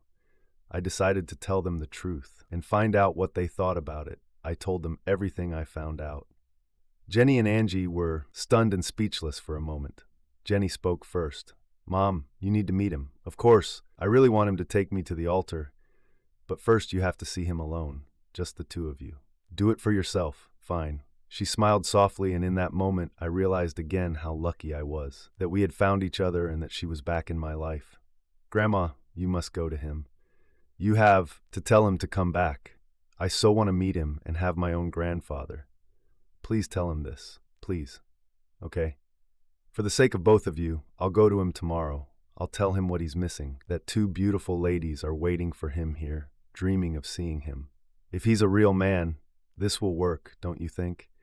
We all laughed and cried together as women do and enjoyed every minute. But inside me, everything was burning with excitement. Meeting him again was such a hassle for me that everything in my stomach seemed to be turning over and burning. I tried to distract myself to get rid of these thoughts, at least for a while. I could think about what I would tell him. Later, when I was alone, I was terrified but excited at the same time. I had lived without him for so long that I thought I could handle his refusal to come to the wedding. But I didn't know if I could bear his refusal to meet with me. If he refused to see or talk to me, I had no idea what I would do. One day the day flew by, and at night I went to bed, so excited that I doubted whether I would be able to sleep at all. I took a long hot bath, relaxed until my skin began to wrinkle, then dried myself off, wrapped myself in a soft terry robe, and lay in bed, trying to read for a while. It didn't work. I read the same page 6 times before I gave up and turned off the light. I remembered how our life turned out with Al, both good and bad times. We went through a lot, but we always tried to move forward as one team, building a common life. Why did I destroy it? Why did she finally give in to the temptation to spend that night with Woody? I thought back to that time and realized that although Al had fallen into a deep depression and actually passed away, I remained by his side until that very night. I remembered that night so well. It was a beautiful, warm night, so pleasant, and we had just seen a romantic play. I was filled with love and wanted to give it to someone. The person I wanted to give it to was no longer around, so I turned to someone who was available. I just wanted to give that pleasure that would make me feel like a woman, only this. It was not love. There was no real intimacy. It was just a desire to give joy. I wondered if I would ever be able to explain to Al why I did what I did that night. I tried to put it into words in the letter I sent him, but it didn't seem to mean anything too. I thought about it a little more, but realized that I didn't know any other way to explain it. I loved Al with all my heart and soul, but when I needed him so much, he was not there. He could say the same about me. When he needed me, I wasn't there. How can this be the basis for reconciliation? This is wrong. With this thought, I finally fell into an exhausting sleep. The morning was almost unbearable. I was so stressed out that I would do the same thing several times before I realized what I was doing. I took the day off, I had no schedule, and I rationalized everything without noticing that I was being illogical. Finally, I went upstairs to get dressed and get ready for the meeting. I couldn't put it off any longer. I put on my best dress, light, flowing, leaving my tanned arms and shoulders open and emphasizing my appearance. I loved the hint of cleavage and open back. I put on my pearl necklace and earrings and took a step back to evaluate myself. I was irritated by my hair and spent the next 20 minutes styling it until I finally left it hanging loosely over my shoulders. The blonde highlights added style to my dark hair, and I ultimately decided to leave it as is. Ready or not, it's time. Half an hour later, I stopped in front of a small house with a small garden, a tiny lawn, and a short path leading to the garage. Modest housing, this would never have suited the old owl. I sat looking at the house, working up the courage to go to the door. Finally, I gathered all my determination and went to the bee. She paused again, mentally encouraging herself, and finally knocked 3 times. I was about to knock again when the door opened and he was standing in front of me. It was really him. Until the last moment I doubted, but he was in front of me. A little grayer, much thinner. But that was him. It had been 5 years, 3 months, and 21 days since he left for the interview. It had been so long since I last talked to him, touched him, or heard his voice. But it was him standing here and looking at me. "Hello, Elle, how have you been?" It's stupid and banal, but it was the first thing that came to my mind. So much for preparation. "Hello, Angie, you look absolutely beautiful. Over the years, you become more and more beautiful. May I ask how you found me?" "It doesn't matter, the main thing is that I found it." "I was looking for you to ask you a question. Can I ask a question?" "Certainly, but I think I know what you want to ask." He fell silent and walked away from the door. "Please come in first. There's not much space here, but it's home to me. Do you want anything? Coffee? Something non-alcoholic?" I crossed the threshold and found myself in a small foyer. Looking around, I was surprised by its ascetic atmosphere. If this was his home, he was truly unassuming. "No, thank you, you've got ... in terracing, comma, I think is the right word. But thanks anyway, you're just being polite." "Well, about your question, is it about the wedding?" "Yes, about her. In general, it's not surprising that you know about her. It's all over the papers, and Henry probably told you to. You'd be surprised how much I know about you. Just because I left doesn't mean I stopped caring about you. I have followed your successes, failures, and losses over the years. I knew about Mary and was happy for you then. I was glad that you found someone to share your life with. I was surprised, but glad. Oh, so you thought Mary was my mistress? How funny. No, Mary and I were only friends. We shared lives, but not our personal lives. Both had experienced painful relationships with men and were content to live without them. Sorry, apparently I didn't know as much as I thought. What about Jennifer and Angelina? How did this happen? I've hired a private investigator to find you both. Ever since I lost you, I've wanted to try to get our family back, and they've been a part of it. They found her first. I called in Mary and I visited her, and we saw her as a wonderful person with a wonderful child. We asked her to move in with us, and she agreed. It was a great time for all of us. I haven't been as happy as I was at that moment for a long time. Either way, happier than at any time since you left. It's hard to believe that my leaving upset you. I knew I had to give you freedom. I was glad that you found someone who would make you happy. I've let you down for too long, and my actions have been disgusting. I was ashamed and disgusted with myself and unworthy of being with anyone. That's why I left. When you found another man, I only wished you happiness. I left thinking this was the best gift I could give you. A gift of love, believe it or not. I believe you thought so, but it wasn't true. I have never loved any man as much as I loved you. I didn't love Woody, the man I was with that night. I was without you for so long that I just wanted to give you the pleasure that I always gave. But you weren't there. I thought about you, but turned to someone else. It was a weakness on my part, not a loss of love or desire to be with someone else. It was because I wanted you.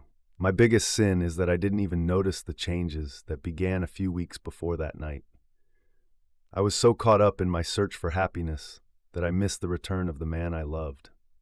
He was there, but I was so selfish that I didn't see him.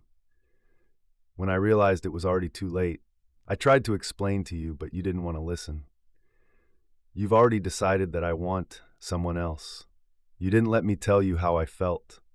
You didn't believe me when I wrote to you and tried to express it as best as possible. Nothing could reach you. And then I realized that I had lost you. I realized that I drove you away and you no longer care about me enough to hear me. You didn't drive me away, and I never blamed you for your betrayal. I knew what I did to you in our marriage. I could end this terrible time at any moment. The prosecutors gave me the opportunity to tell them what they wanted to know. But I chose silence, protecting others at the cost of our marriage. I let it continue and lost all of our money and house, all because of a misguided sense of loyalty. I was so wrong, so stupid. It was I who drove you away, not you who drove me away. You were faithful to me until the end. Most women would have left long before you finally gave in. I don't believe you intentionally betrayed our marriage. You tried to find a little joy in the darkness I drove us into. You tried to reach me, but I closed myself off, relying only on myself and neglecting you. I never stopped loving you, but most of all, I hated myself. I spoke firmly and calmly. It was obvious that he had thought a lot about this, and I felt a small spark of hope rise within me. I wanted to continue the conversation, but I thought Jennifer's wedding should come first. Then I asked the question I came with. Let's leave you and me aside for now, and I'll ask the question I came with. Will you give Jennifer your hand at her wedding to Haywood Meissner? She and your granddaughter want you to be there, and Jenny especially wants you to entrust her hand to the man Al looked at me in surprise, mulling over my words. He understood what I wanted from him, but I didn't know if he knew who this man was that his daughter was marrying. I waited while he considered the information he had received. The same Woody? Yes, the same one. He is a wonderful person, kind and considerate, and he was devastated when he thought he had ruined my marriage.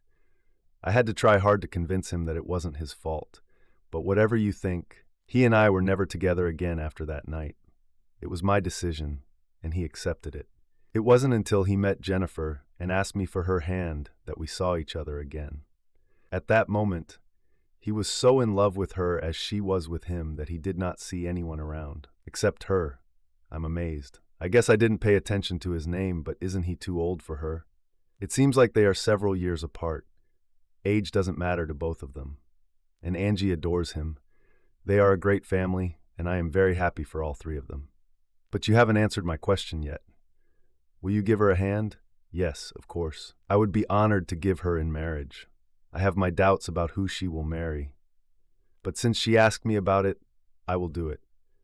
I want to meet her and meet my granddaughter as soon as possible. Now that you told me this, I can't wait any longer.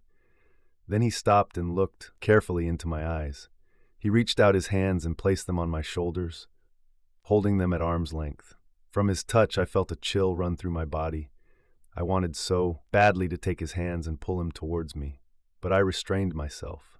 You must understand how I feel about this. It will be hard for me to come to terms with Jenny's choice.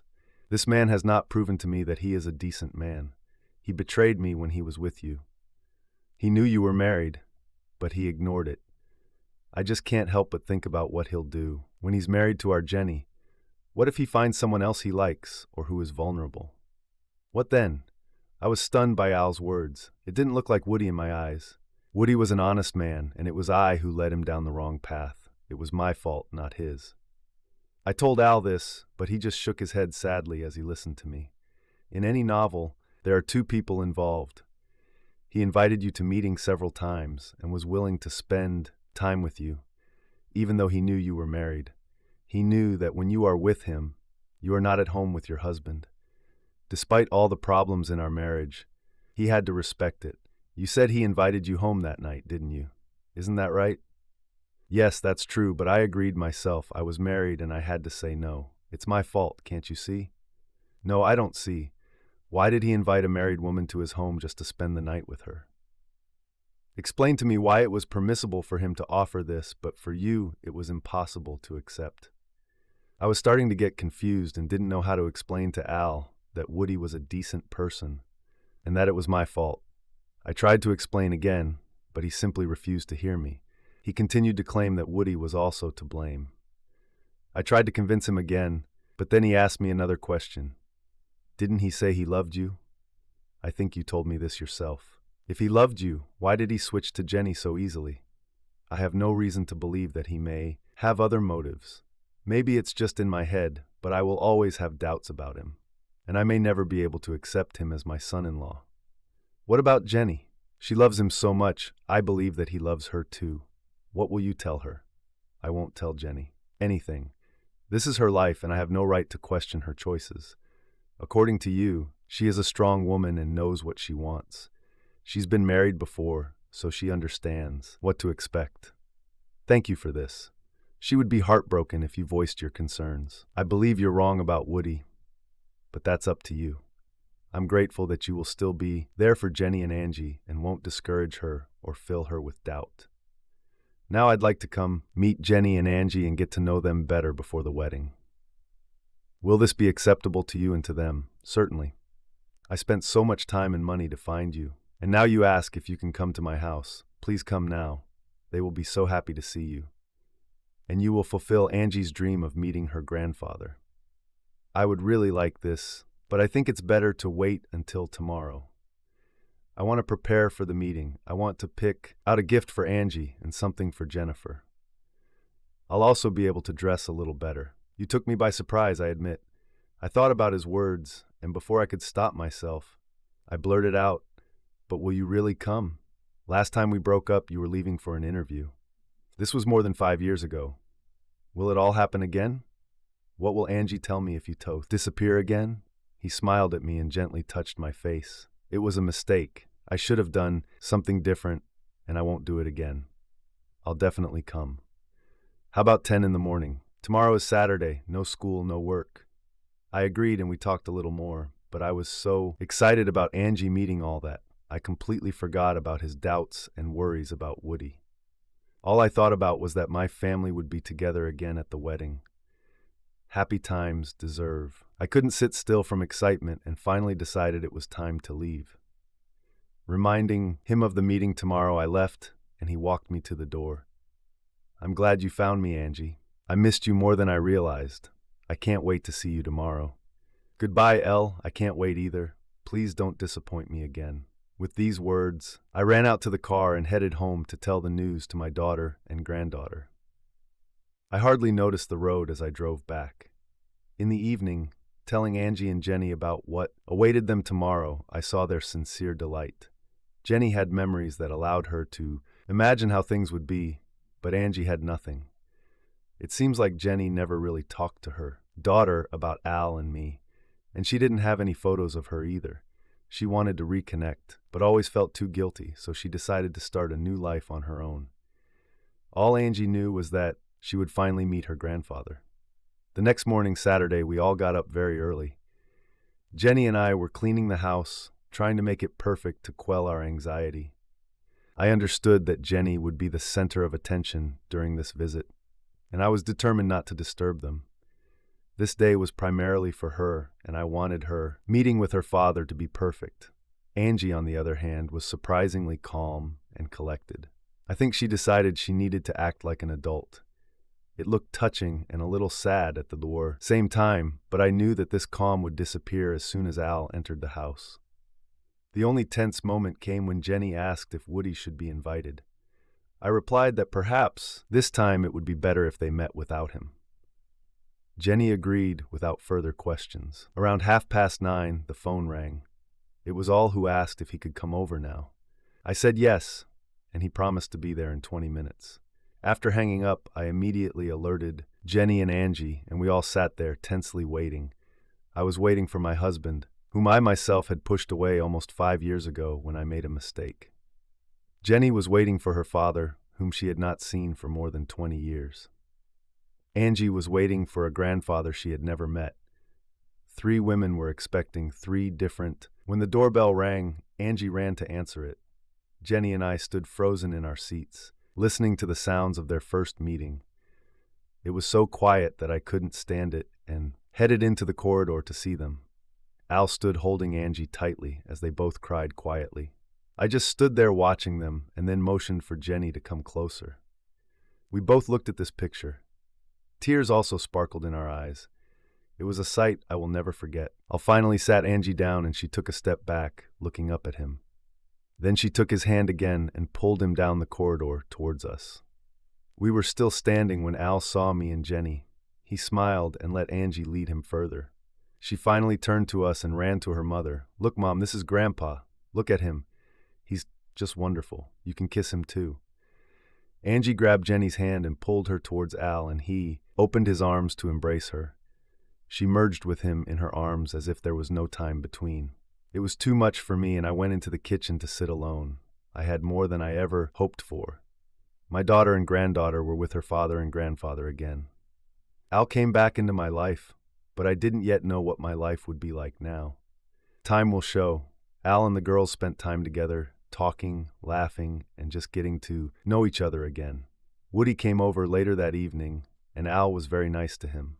They shook hands and exchanged a few pleasantries, but it was clear that Al remained cold and doubtful. It was obvious to me, but Jenny didn't notice. Eventually, it was Woody who came into my kitchen and asked me what the problem was. I explained Al's doubts to him and conveyed to him exactly that Al was really worried. Gradually, I myself began to understand his point of view and directly told Woody that Al was right about something. Woody was upset, but I told him not to think about it now, but to think about it and find an answer that could convince both Al and me. I don't know what exactly Woody said to Al, but I soon noticed that Al began to make an effort to improve his relationship with him.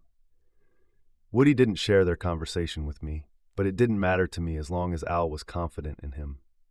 The wedding took place in a large church that Mary and I had attended for many years. The abbot was delighted to perform the ceremony and remembered Mary fondly. She also got married in this church long before his arrival, but he knew her and her husband well. Al met him at rehearsal, and Jenny and Angie were there too. Everything was ready for the wedding, and the reception was held in a large hall nearby. We shortened the guest list as Jenny preferred, so there was room for everyone. The wedding was wonderful, and Al and I were thrilled to see our only daughter finally find happiness. She has come a long way from the difficult teenager who caused us so much trouble. She wore a white wedding dress, and Angie was the flower girl. I couldn't take my eyes off Jenny in her wedding dress, and my heart swelled with pride for her and Angie. I watched Woody and his friend walk up the altar and waited anxiously for the sound of familiar music. Everyone turned around as Jenny walked down the aisle, followed by Al. I couldn't take my eyes off Al, walking next to her, proud and confident. As they approached the altar, I heard him say words that made my heart ache. Her mother and I, her mother and I. These simple words sounded like music. Al came and sat next to me, holding my hand tightly as the ceremony continued. We watched with pride as the priest said them to husband and wife. We stood as they walked down the aisle together and out of the church. Now they were married, they were a new family, and I had a strange feeling of sadness. I had just regained my daughter and granddaughter, but now they were leaving to live with a new husband and father. I will miss them very much. Even though Woody bought a house just 10 minutes away, life will never be the same. They will begin a new life, which I will no longer be a part of. And it was hard, but I wanted them to be happy, and they were happy. The reception was fun, noisy, and fortunately fast. Woody and Jenny were going to Florida for their honeymoon, and they insisted that Angie go with them. I offered to leave her with me, but they both refused. Woody wanted Angie to go with them, and Jenny agreed. They were leaving straight from the reception, their belongings already packed and loaded into the car. Woody planned to leave the car in the airport parking lot until they returned. We could only wave after them, showering them with rice and blessings. As their car disappeared from sight, Al turned to me with a wide smile. Everything went great. They really looked happy together, and Angie was thrilled to be the flower bearer and couldn't wait to go to Disney World. I'll admit, I still don't fully trust Woody. He seems like a decent man and a gentleman, and I hope he will become a good husband and father. I just want him to not make that mistake. Again, I agree, but I still think Woody is a good choice, and I'm glad you accepted it. I'm glad I once suggested that he take Jenny to work. He agreed to take care of her and train her, just as he once helped me. He was so sweet when he came to me to ask for her hand in marriage. If you could see that, you'd understand how much he loves her and Angie. I'm so glad they found. I'm sure you won't regret it. Well, maybe I should take you home. I know that you came with one of your friends, and I just have a car. That would be wonderful. I really need to go home and want to get rid of these outfits. My feet are falling off from the heels. I want to wear jeans and comfortable shoes. Take me home, James. We drove in complete silence. Each of us was immersed in our own thoughts about the ceremony. The silence was comfortable, and time flew by. When all pulled up to my house, I invited him to stop by for a cup of coffee. He hesitated, but agreed. We entered a quiet, empty house. I already missed my daughter and granddaughter. Sit down and relax. I'll put the water on and then go change. Can you watch the kettle while I change? No problem. I also want to sit for a while and recover. I went upstairs and changed into tight jeans that fit perfectly and a light pink top. I lost all the excess weight by exercising and dieting and maintained a good figure by doing aerobics. I looked at myself in the mirror and was pleased with the result. In my 50s, I looked quite good. I had a slim figure and toned breasts. It was a good first step towards getting my man back. I put on my soft shoes and went down to Al. Al was pouring coffee when I walked into the kitchen. He finished pouring and looked at me. Wow, you look amazing. I can't remember when you looked better than you do now. This was many years ago. You are still one of the most beautiful women I have ever seen. Oh well, thank you, sir. Flattery will definitely help you, but I appreciate it. I worked hard to look like this. We talked for an hour discussing everything and nothing in particular. We talked about Jenny and Angie, about their new life, discussed the reception, and those guests that neither of us knew. We remembered with surprise what Jenny was like before and what she became now. We knew we had built a strong foundation for her, and were glad it helped her when she decided to change. She came through all the difficulties successfully, and we felt that we had done our part. It was a good feeling the relaxed and calm atmosphere. I decided to take advantage of the moment. Al, what will happen to us now? I once wrote you a letter in which I tried to explain my actions. I don't know if you read it because you didn't answer, but everything I said in that letter remains true. I never stopped loving you, and I never wanted anyone else. That night with Woody, I kept thinking about you, how much you loved what I did for you and how you responded to it. I missed what you did for me, and I knew what I was doing was wrong, but I couldn't stop thinking about you. Afterwards, I realized that it was a mistake, because he was not you. It wasn't the same. I even thought then that only you could understand what I was talking about. Since you left, I haven't had anyone, and I haven't even gone on dates. I told Woody that same night that I told you about us, that nothing would ever happen between us again, and that it was my fault that I let it happen. He was depressed because he hurt you with his actions. I told him it was my fault, but he didn't want to believe it. He was so decent that he sincerely worried about you and me. I felt silent, carefully watching his reaction. I couldn't understand how he felt. He didn't say anything, so I continued. I quit the bank for obvious reasons after you left, and found another job where I met Mary. We became best friends. She got divorced, as did I, and we finally decided to move in together. I wrote you this letter and contacted Henry Green shortly after you left me. I don't know if he told you about this, but I threatened to sue him. I also hired Clive Owens and asked him to find you and Jennifer. I had enough information, and he tried. Honestly tried, but as he put it, you went deep underground. He set up a net that would remain in place waiting for you to surface again. But in the meantime, he found Jenny, and you know the rest. I didn't tell you, but I put all the child support you paid me into a trust fund for Angie. I also added the proceeds from the sale of our old house. I thought you would approve. So I need to know where we go from here. I still love you and want you to come back to me. I'm really sorry that I hurt you, and I hope you can forgive me. I don't know what else to say, except that I have lived every day since you left so that you can be proud of me and trust me again. Here, I finally said what I wanted to say since the day he left me. I told him everything that was in my soul. I bared my soul to him. I gave him my hopes and my destiny. I placed my future in his hands. I looked at his face and waited for what he would say. Angie, you know I never stopped loving you, and I'm glad you still love me, but now everything is different than it was. I don't know how to explain other than just saying it.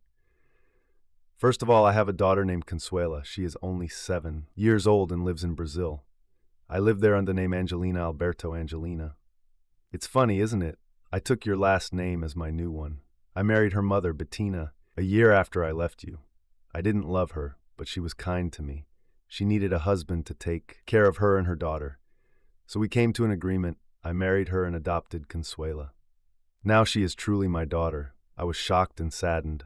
I lost him without even knowing it. I turned away as tears began to fill my eyes. I couldn't speak, and he finally continued. Bettina and I live together in Sao Paulo, a city on the coast of Brazil, and I work there as a mechanical engineer. The locals called me the gringo engineer. I barely understood Portuguese, but my Spanish was always good enough that it was not difficult for me to fit into local life. It wasn't a bad life until Bettina got sick. She caught a fever quite common there, but she had no resistance to the disease and quickly fell ill and died soon after. This happened less than a year ago and is one of the reasons I returned to the States. I wanted to talk to federal prosecutors, again to get me to come home permanently, and I wanted to take Consuela back to the States. I calmed down when he said that Bettina had died. I admit I was glad that she died. It's sad, but it's true. I couldn't help but feel a little thrill of joy when I heard that he was no longer married to someone else. What does this say about me? I didn't know and didn't even want to think about it. The feds finally approved the deal, and I moved here first to begin the process of moving her. It's difficult because she is a Brazilian citizen, but officially my daughter. I never renounced my American citizenship. He looked at me for a moment before he finally sighed heavily and continued.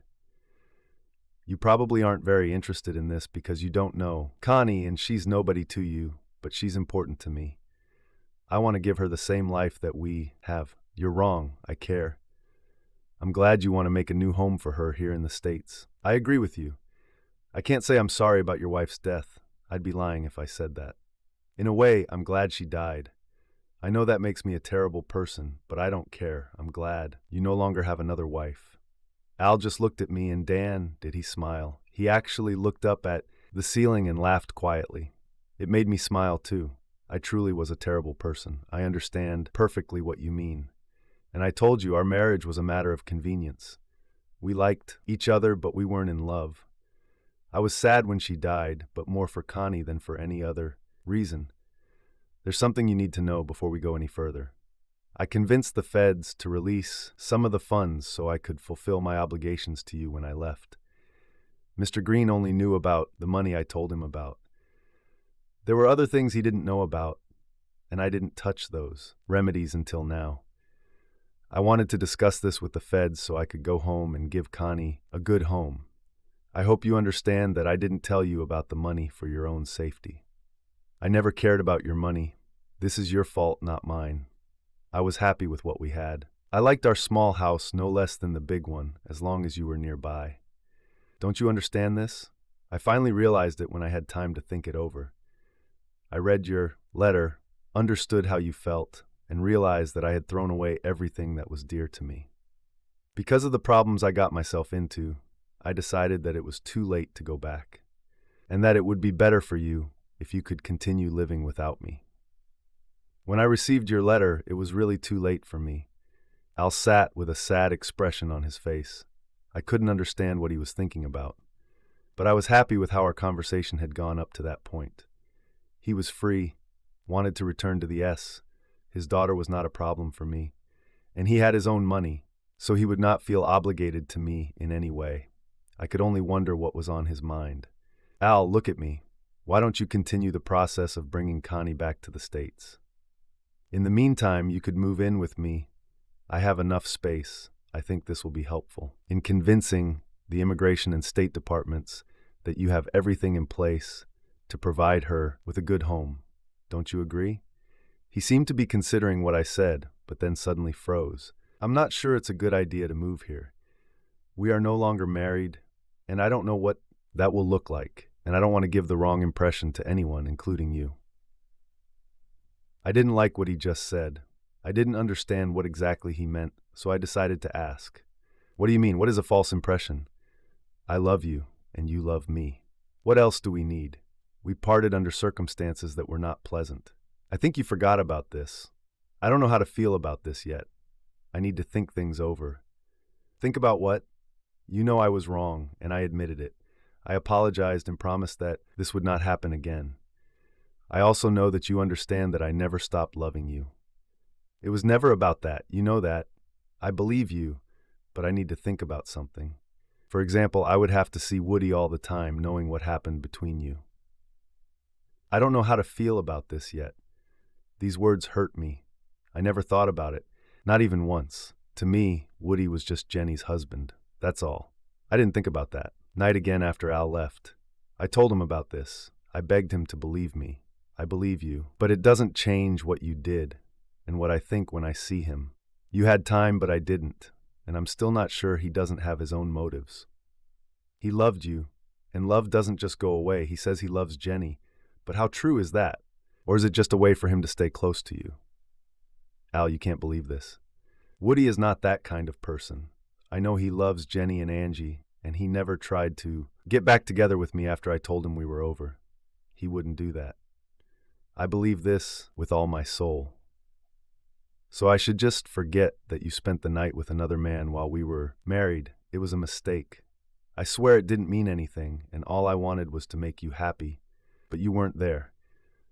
I had to live with this for the last 5 years, and I regretted it every day. I didn't talk to Woody or interact with him after that incident until I asked him to help Jenny. You said you understood. You said you understood why I did it. I do understand and accept responsibility for forcing you to do this, but that doesn't mean it doesn't hurt. It was terribly painful, and still is every time I see it.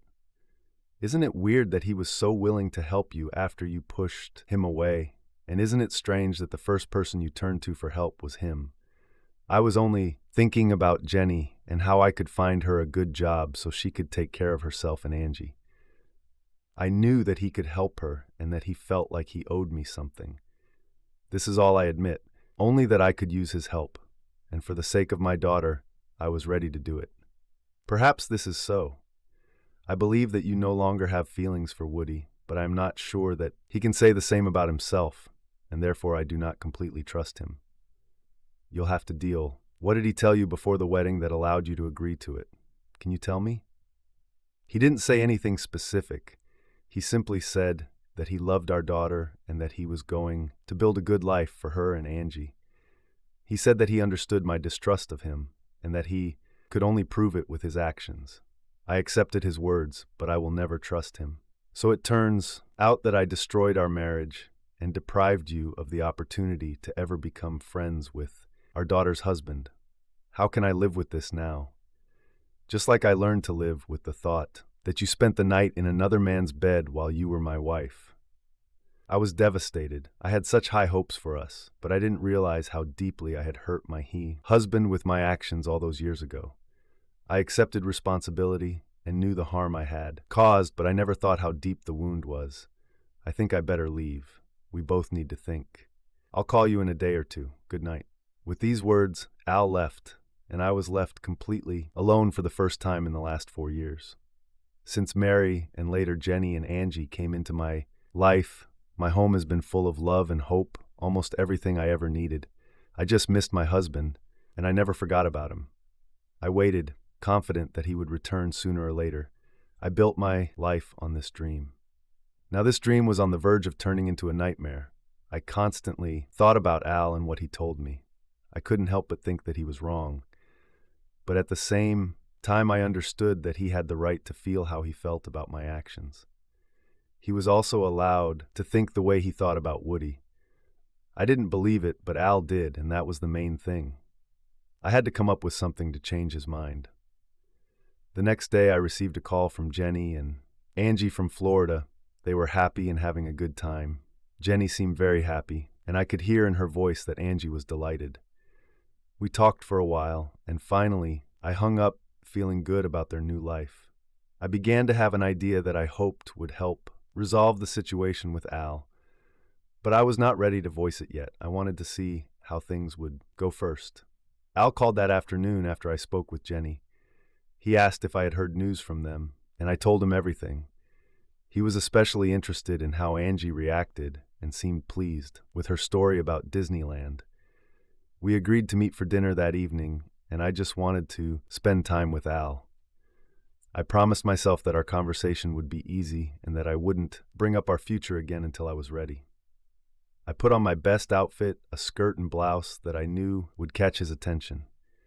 The skirt was quite tight and short, but quite suitable for a woman my age.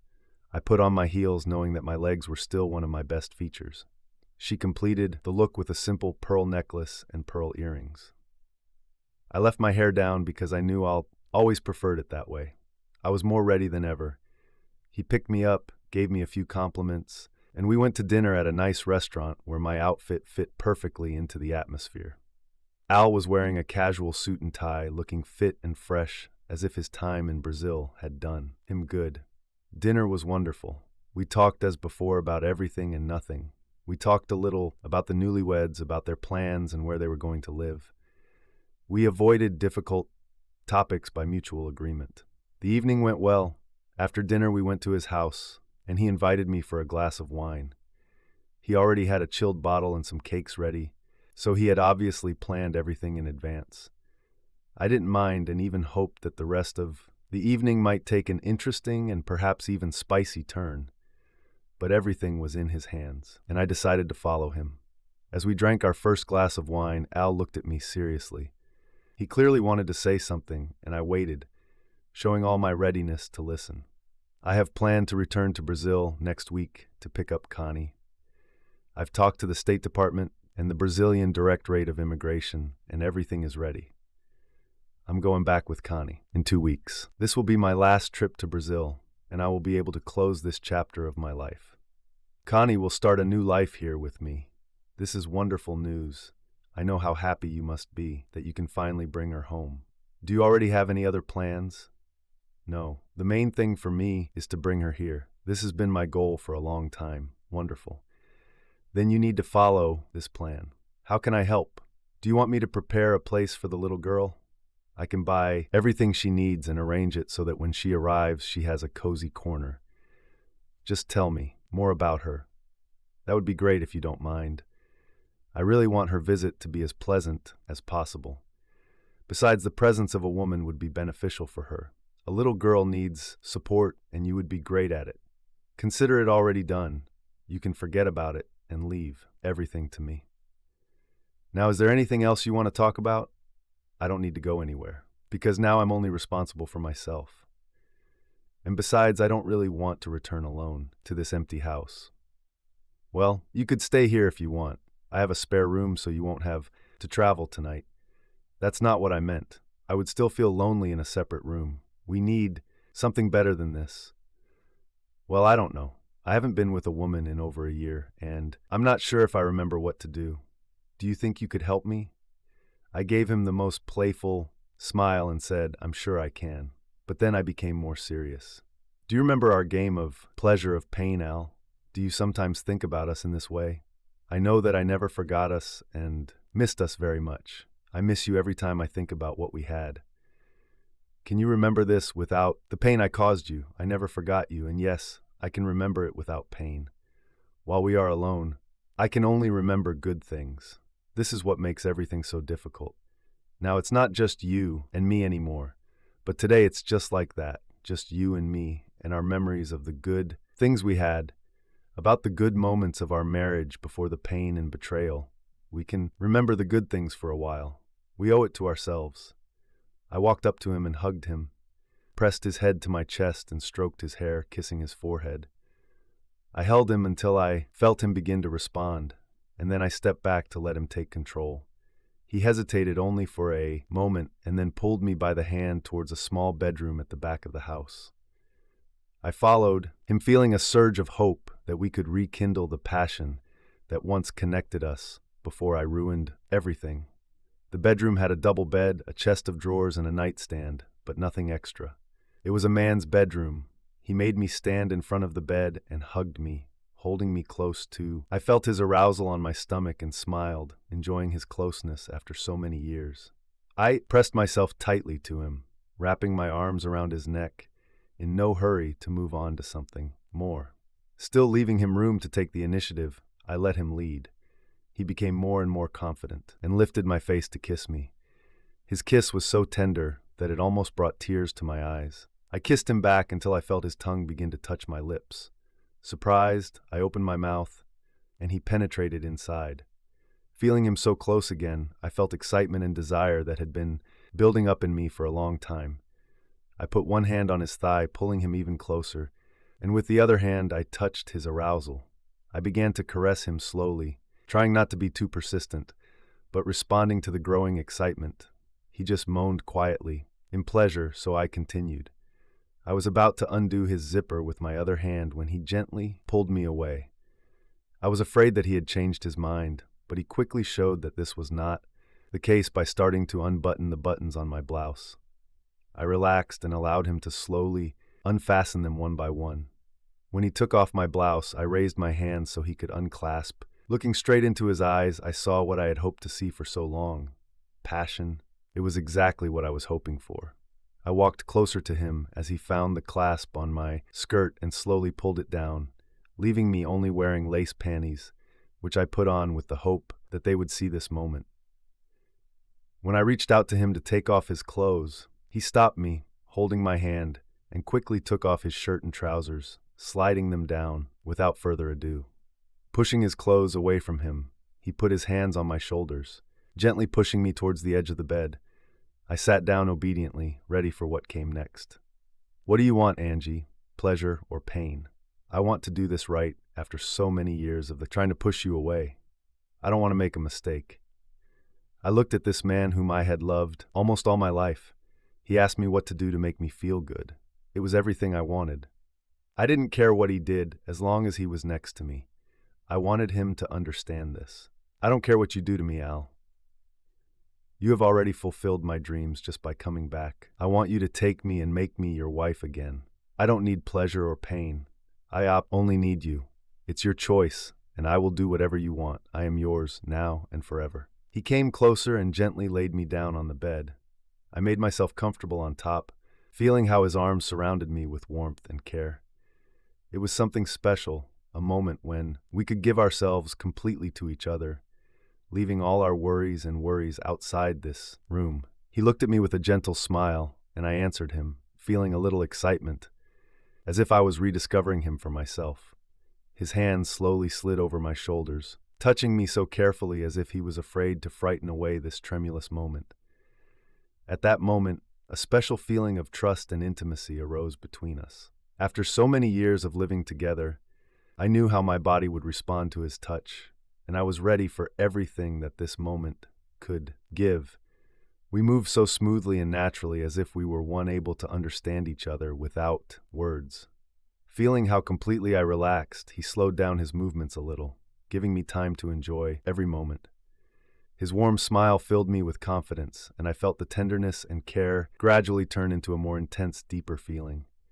My body responding to his caresses, with a feeling that was not only passion, but also something more gratitude for his patience and understanding, for his willingness to always be there. At some point, succumbing to these feelings, I raised my knees, allowing him to be even closer. This position was special to us. We always felt a special closeness when we were like this. His movements became more and more confident, deeper. They were filled with feeling and strength. I understood that now he is not just next to me, he protects and supports me, bringing stability and confidence to my world. And I, accepting his hugs, gratefully accepted everything he gave me, knowing that this was my man, my faithful companion. After a while, his movements began to speed up, as if he felt that his climax was close. His breathing became more rapid, and his eyes became even more focused. He quietly whispered in my ear that he would soon reach this moment, and by hugging him tightly, I made it clear that I shared this feeling with him and was ready for it. We froze in our arms, experiencing this entire moment with a single rhythm, filled with warmth and calm confidence in each other. I felt him hug me, and this filled me with calm happiness. We stayed like that, breathing in unison and enjoying the moment when there was nothing superfluous between us, only sincerity and intimacy. It was a moment that we wanted to stay in forever, feeling our heartbeat in rhythm and simply enjoying his presence next to us. When Al regained his breath, he carefully pulled himself free and rolled onto his back. His breathing gradually became even, and soon he turned to me lying next to him. "I'm sorry I couldn't wait for you, but it's been so long. How can I please you? Just hug me and let me feel that you are near." For me, it was never all about the physical. The main thing is the love that I felt every time we were together, like now. I remember, I missed it so much. I thought about you at night, but at some point I had to stop. Otherwise, I would have gone crazy. Latina and I have never been so close, and that's why I missed you even more. Thank you for this. I snuggled up to him and just hugged him. I was happy. My beloved man was next to me again, and I was ready to do anything to keep it. I decided that before the end of this evening, I would definitely talk to him about my plans. I'm going to take a shower. Would you like to join? I can wash your back and maybe a few other things if you want. I think I should calm down a little first. This was the first time for me, after such a long break. Do you mind? I don't mind at all. I already said I am yours and I will do what you want. If you want to relax, that's great. I got up and went to the small bathroom to take a quick shower and freshen up. I had something to tell him and I wanted to be fresh and ready when he was ready too. After my shower, I got dressed and went to the kitchen to make us some juice and toast. Al always liked juice and toast after intimacy. He said it brought his sugar levels back to normal. Al walked into the kitchen and sat down at the table, watching me move around the kitchen with a look of contentment on his face. Now I was calm and happy, and with a small gesture I handed him toast and a glass of juice. You remember? And now I'm glad about it. Because at my age I need sugar more than ever. He smiled, taking a sip of juice. You didn't seem old to me just recently. You were everything I could want or dream of. I don't think you need more than what you have, I said, smiling at him. We sat in silence, feeling close and comfortable with each other. I looked at him, enjoying this moment, and felt truly happy and satisfied. Mary, Jenny, and even Angie filled my life with joy and made me happy. But there was always an empty space in my soul that nothing could fill, and it kept me from being completely happy. Now that emptiness was gone, and I knew that I now had everything I ever wanted. Now is the time. Al, I have some thoughts. I want to share with you what I plan to do while you are in Brazil, preparing Connie for the move. He looked at me curiously and silently waited for me to continue. I want to put the house up for sale and send the furniture into storage. I'll hand in my resignation next week and get everything sorted out, so I'm ready for the change. Ready for what? Why do you want to sell such a beautiful house and quit your job? He asked, looking at me in surprise. I was thinking about what you said the other day. One of your biggest challenges is seeing Woody every time we meet Jenny and Angie. I can't separate them or cut them out of my life completely, but we can move far enough away so we don't see them too often. Then I could sometimes go to them alone or invite Jenny and Angie to join us. This way you won't have to meet Woody and he won't remind you of the past. I watched his reaction carefully as I spoke. I thought about this plan and thought it was the best way to overcome his negative feelings towards Woody. Not having Woody around all the time would make our lives a lot easier. I was willing to go to the lengths of not seeing Jenny and Angie every day if it meant Al would stay with me. Al is my life. I had lived without Jenny and Angie for many years and found them again.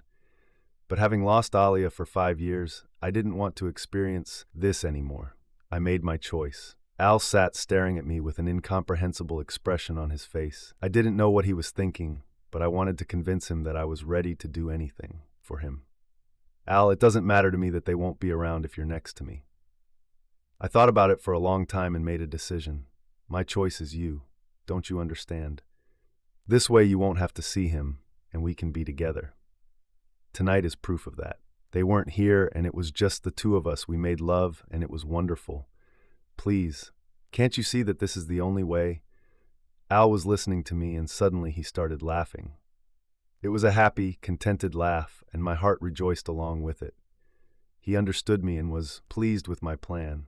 I laughed too, releasing all the joy that had accumulated inside me, rejoicing with the man I loved more than life itself. When he finally calmed down, he stood up and walked over to me. He took my face in his hands and lifted me up so I could look into his eyes. I love you more than ever. I was a fool, and you just showed me that. I don't care what happened between you and Woody. Now I understand that you are ready to sacrifice everything for me, and that is enough for me. We don't have to move away and give up our son-in-law. He is not a threat to me, and I don't care. Other than that, he treats our daughter and granddaughter well. So you and I will live in this wonderful house, and we will create a new life for our daughter. And she will be able to visit her half-sister whenever she wants. I screamed with joy and threw myself on his neck. Now I had everything. The husband I loved with all my heart, the daughter I once lost and found again, a granddaughter I didn't even know existed. Now I had a new stepdaughter, who I would happily welcome into my ideal life and give her all the love I carried in my heart. Later, sitting in the small kitchen where I found my husband again, I remembered the very kitchen where my world began to crumble. I made just one mistake. I turned to another person moving away from my husband, and it almost destroyed me. I survived and learned a lesson that I was going to pass on to all three women who were now part of my life. I will do everything to let them know how important it is not to repeat the mistake that I made. Subscribe to our channel so that your love doesn't cheat on you, and go ahead and listen to the next story, because this story is nothing compared to the next one. If you're under 18, don't even think. Click to the next one. Click to the next one. Click to the next one. Click to the next one. Click to the next one. Click to the next.